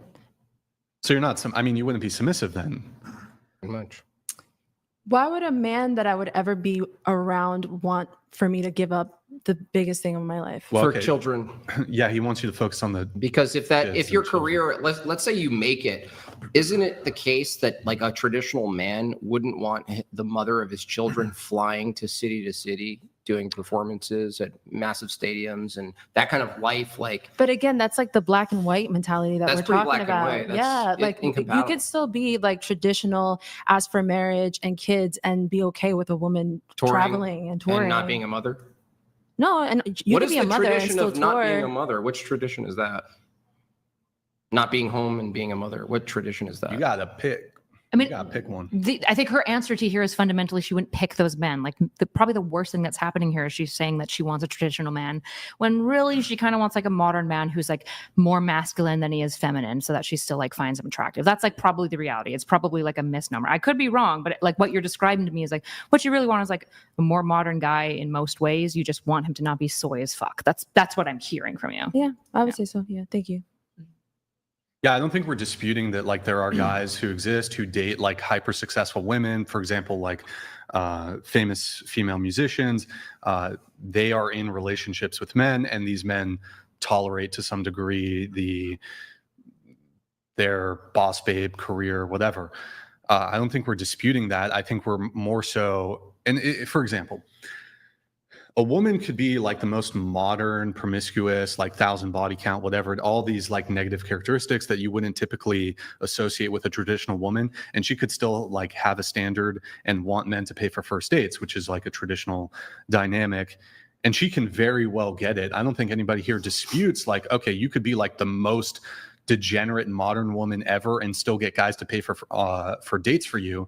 That's not a dispute at all. We're having like sort of a bird's eye conversation about that. Well, is that a fair shake? Is that fair for the man? Yeah, or I think for men? I think a lot of modern dating standards that are erected are essentially unfair for men. I think a lot of times there very much is this energy of like having your cake and eating it too in the reverse situation.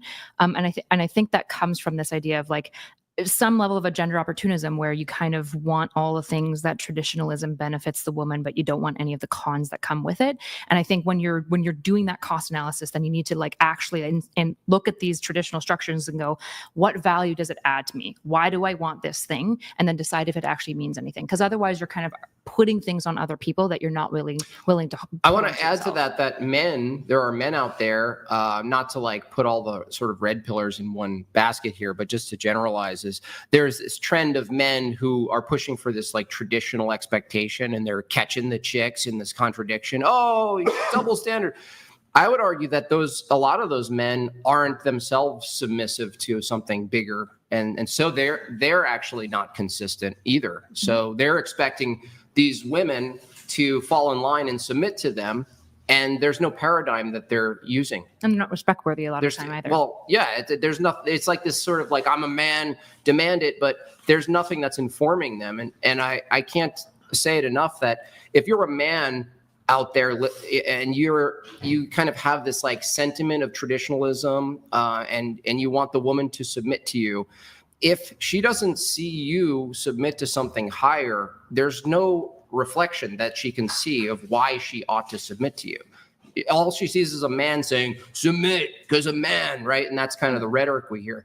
That's why I advocate for Christianity, because that will make that all of that make sense. You'll understand a proper system of submission through Christianity, and without that, I don't think it exists. It's literally like what's the alternative? It's like just a militant structure. You know, it's just like it's like working for a company where you're just like, you work for my company now. It's like, that's not enough for women to submit. So any of you men are confused. Why aren't they submitting? They're not understanding the lens through which submission is a virtue.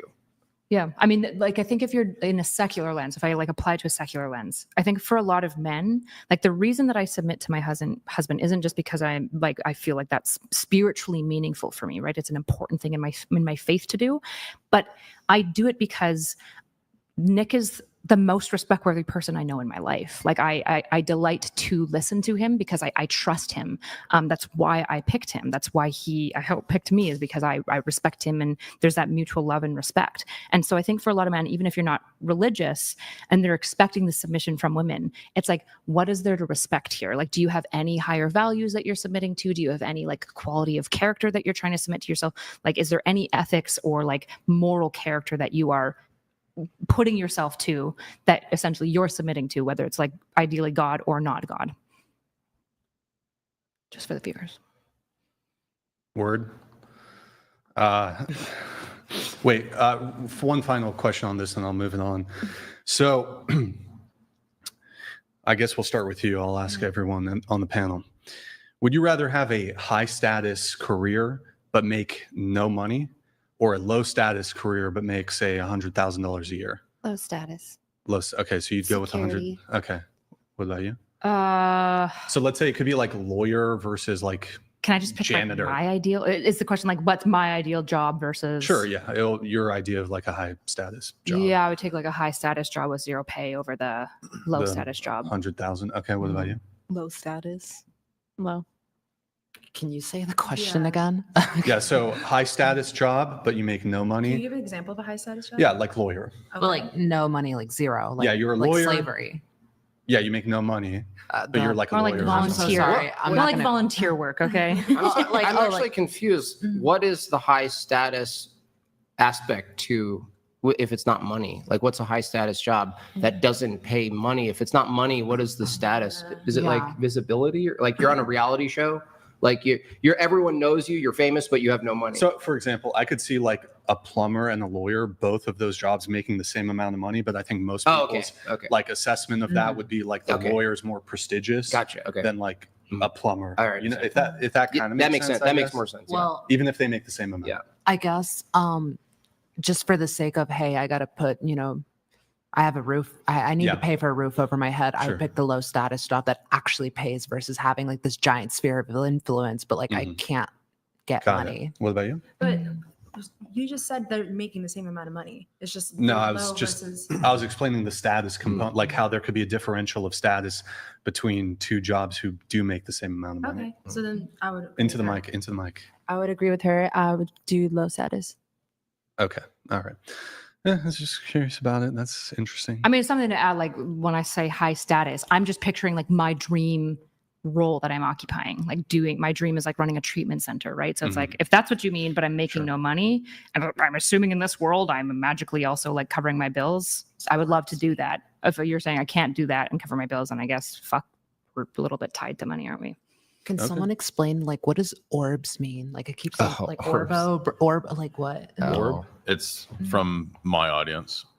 See, So it's an joke. inside joke Explain. from my audience Oh. because I had a drama with a dude who believes that orbs like show up on his live streams, and we had this big fallout. So now all my audience makes fun of him Mm. talking about orbs. Like paranormal orbs? Yes. Oh, that's so funny. Now we have Lucas here with his follow-up. As a follow-on, I think it's fair to say that traditional men capable of fully providing for a household are not looking for a hot mess project. Rather, they're looking for a wife already inculcated with and fully aligned with the family dynamic outlined by Ephesians 5:22. And we have Lucas following up again. Yikes, not taking your husband's last name. Well, maybe it's a Greek cultural thing, but that would be akin to my wife slinging a pot of turds at my entire family.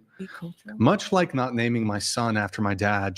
Chapter 6, chair 6. Good luck finding that traditional masculine feminist man. Oh, that's you, chair 6. Okay. So what if he said he'll take your name? Be icky, right?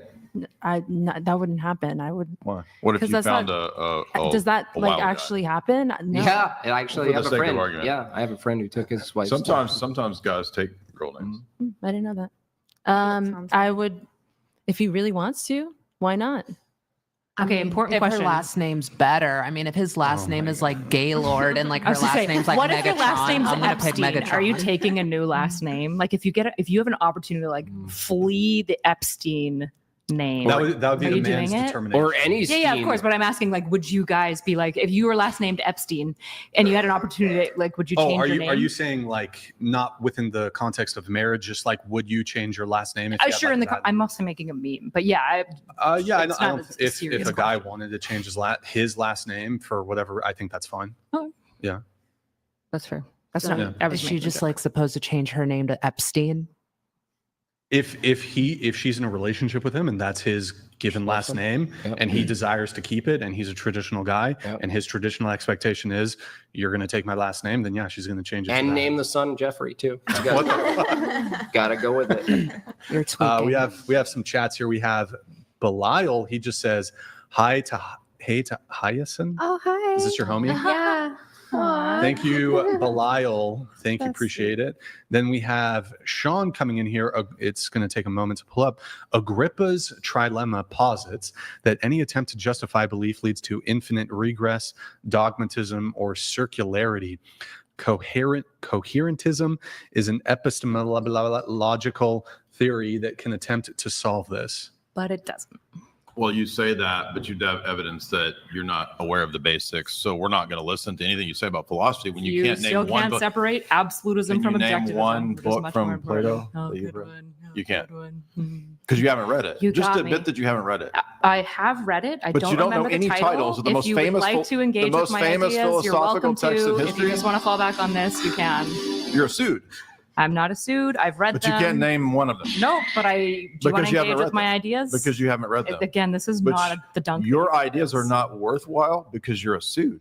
At least I'm not lying about having a degree in philosophy, I guess. Because if you did, you could definitely tell us the difference between absolutism and objectivism. I gave you the explanation. You of the didn't. You said difference. they're synonymous. In the context, in terms of intentionality, how I'm using it, they can be synonymous. Do you know that words can be the what word a weasel answer. That's great. the word kid? Can it mean two different things?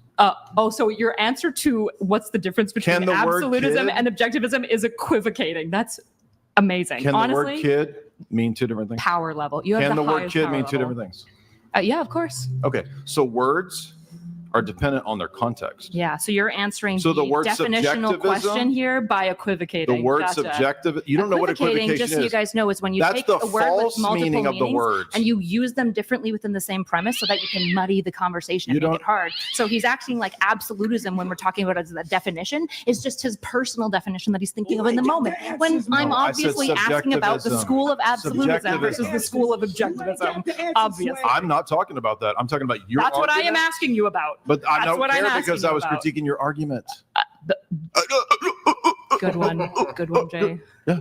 So all the yapping wasn't addressing the critique. Again, if you just want to Again, deal with the terms, I'm but you've asking never you read to Plato, define the even though you difference claimed you've read between all Plato. absolutism and 5 Plato books you said you've read, and you can't name one Nope. because you lied. So At you least I know the lied? difference between these two concepts. So you lied. You're admitting you lied. Nope. You didn't lie. Nope. But you can't name one of the 5. Nope. The most famous philosophical text in history, Mm-hmm. Plato's Dialogues, Mm-hmm. And when I read through it in school, it comes in the 5 dialogues. So I didn't Uh-huh. memorize the specific books within each of and them. you can't name one of them. Of the 5 dialogues? Nope. But can you Right. Because define you the didn't difference read them. between And you don't absolutism and understand the topics objectivism? that you're talking I don't about. think you can. Because you can't, you don't understand no what idea. you're talking about. You're a Plato, Kant, you don't see the difference there? Name There's one. No difference. Name one book of Kant. You want me to help you? It starts with a C. One of the Kant books that's famous starts with a C. Same way that I don't know it. Right, because you haven't read. You said I read 3 Kant books. describe stuff.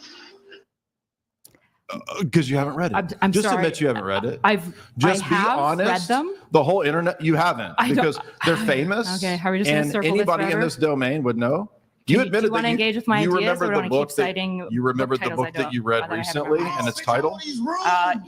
Eventually I did. Right. Yeah. Yeah, but you can't remember the most famous. Yeah, I don't text in go around philosophy. memorizing book names. You're right. In future debates, I'll do my best to memorize book names. Do you want to deal with my ideas yet, or do you just want to Could you keep name on being one bad philosophy faith book? to try to get object One lessons? philosophy book from any of the philosophers. One philosophy book, Plato's Republic. Okay. Did you read that? No, I actually didn't. Okay. Can you name one you've read? Off the top of my dome, not right now. Because you haven't read the subject Okay. matter and you came to debate. Again. Again. What's You it called? Nietzsche's what's it called? Trying to remember. The God is dead. He goes to the structures. the I mean, if I can list, homo- do you want me to homo- list what's within the books? Okay, the Nietzsche Genealogy- book where he talks genealogy about of- structures I'm gonna and help you. inheritance, Übermensch, Undermensch, and he talks Thus about this. spoke.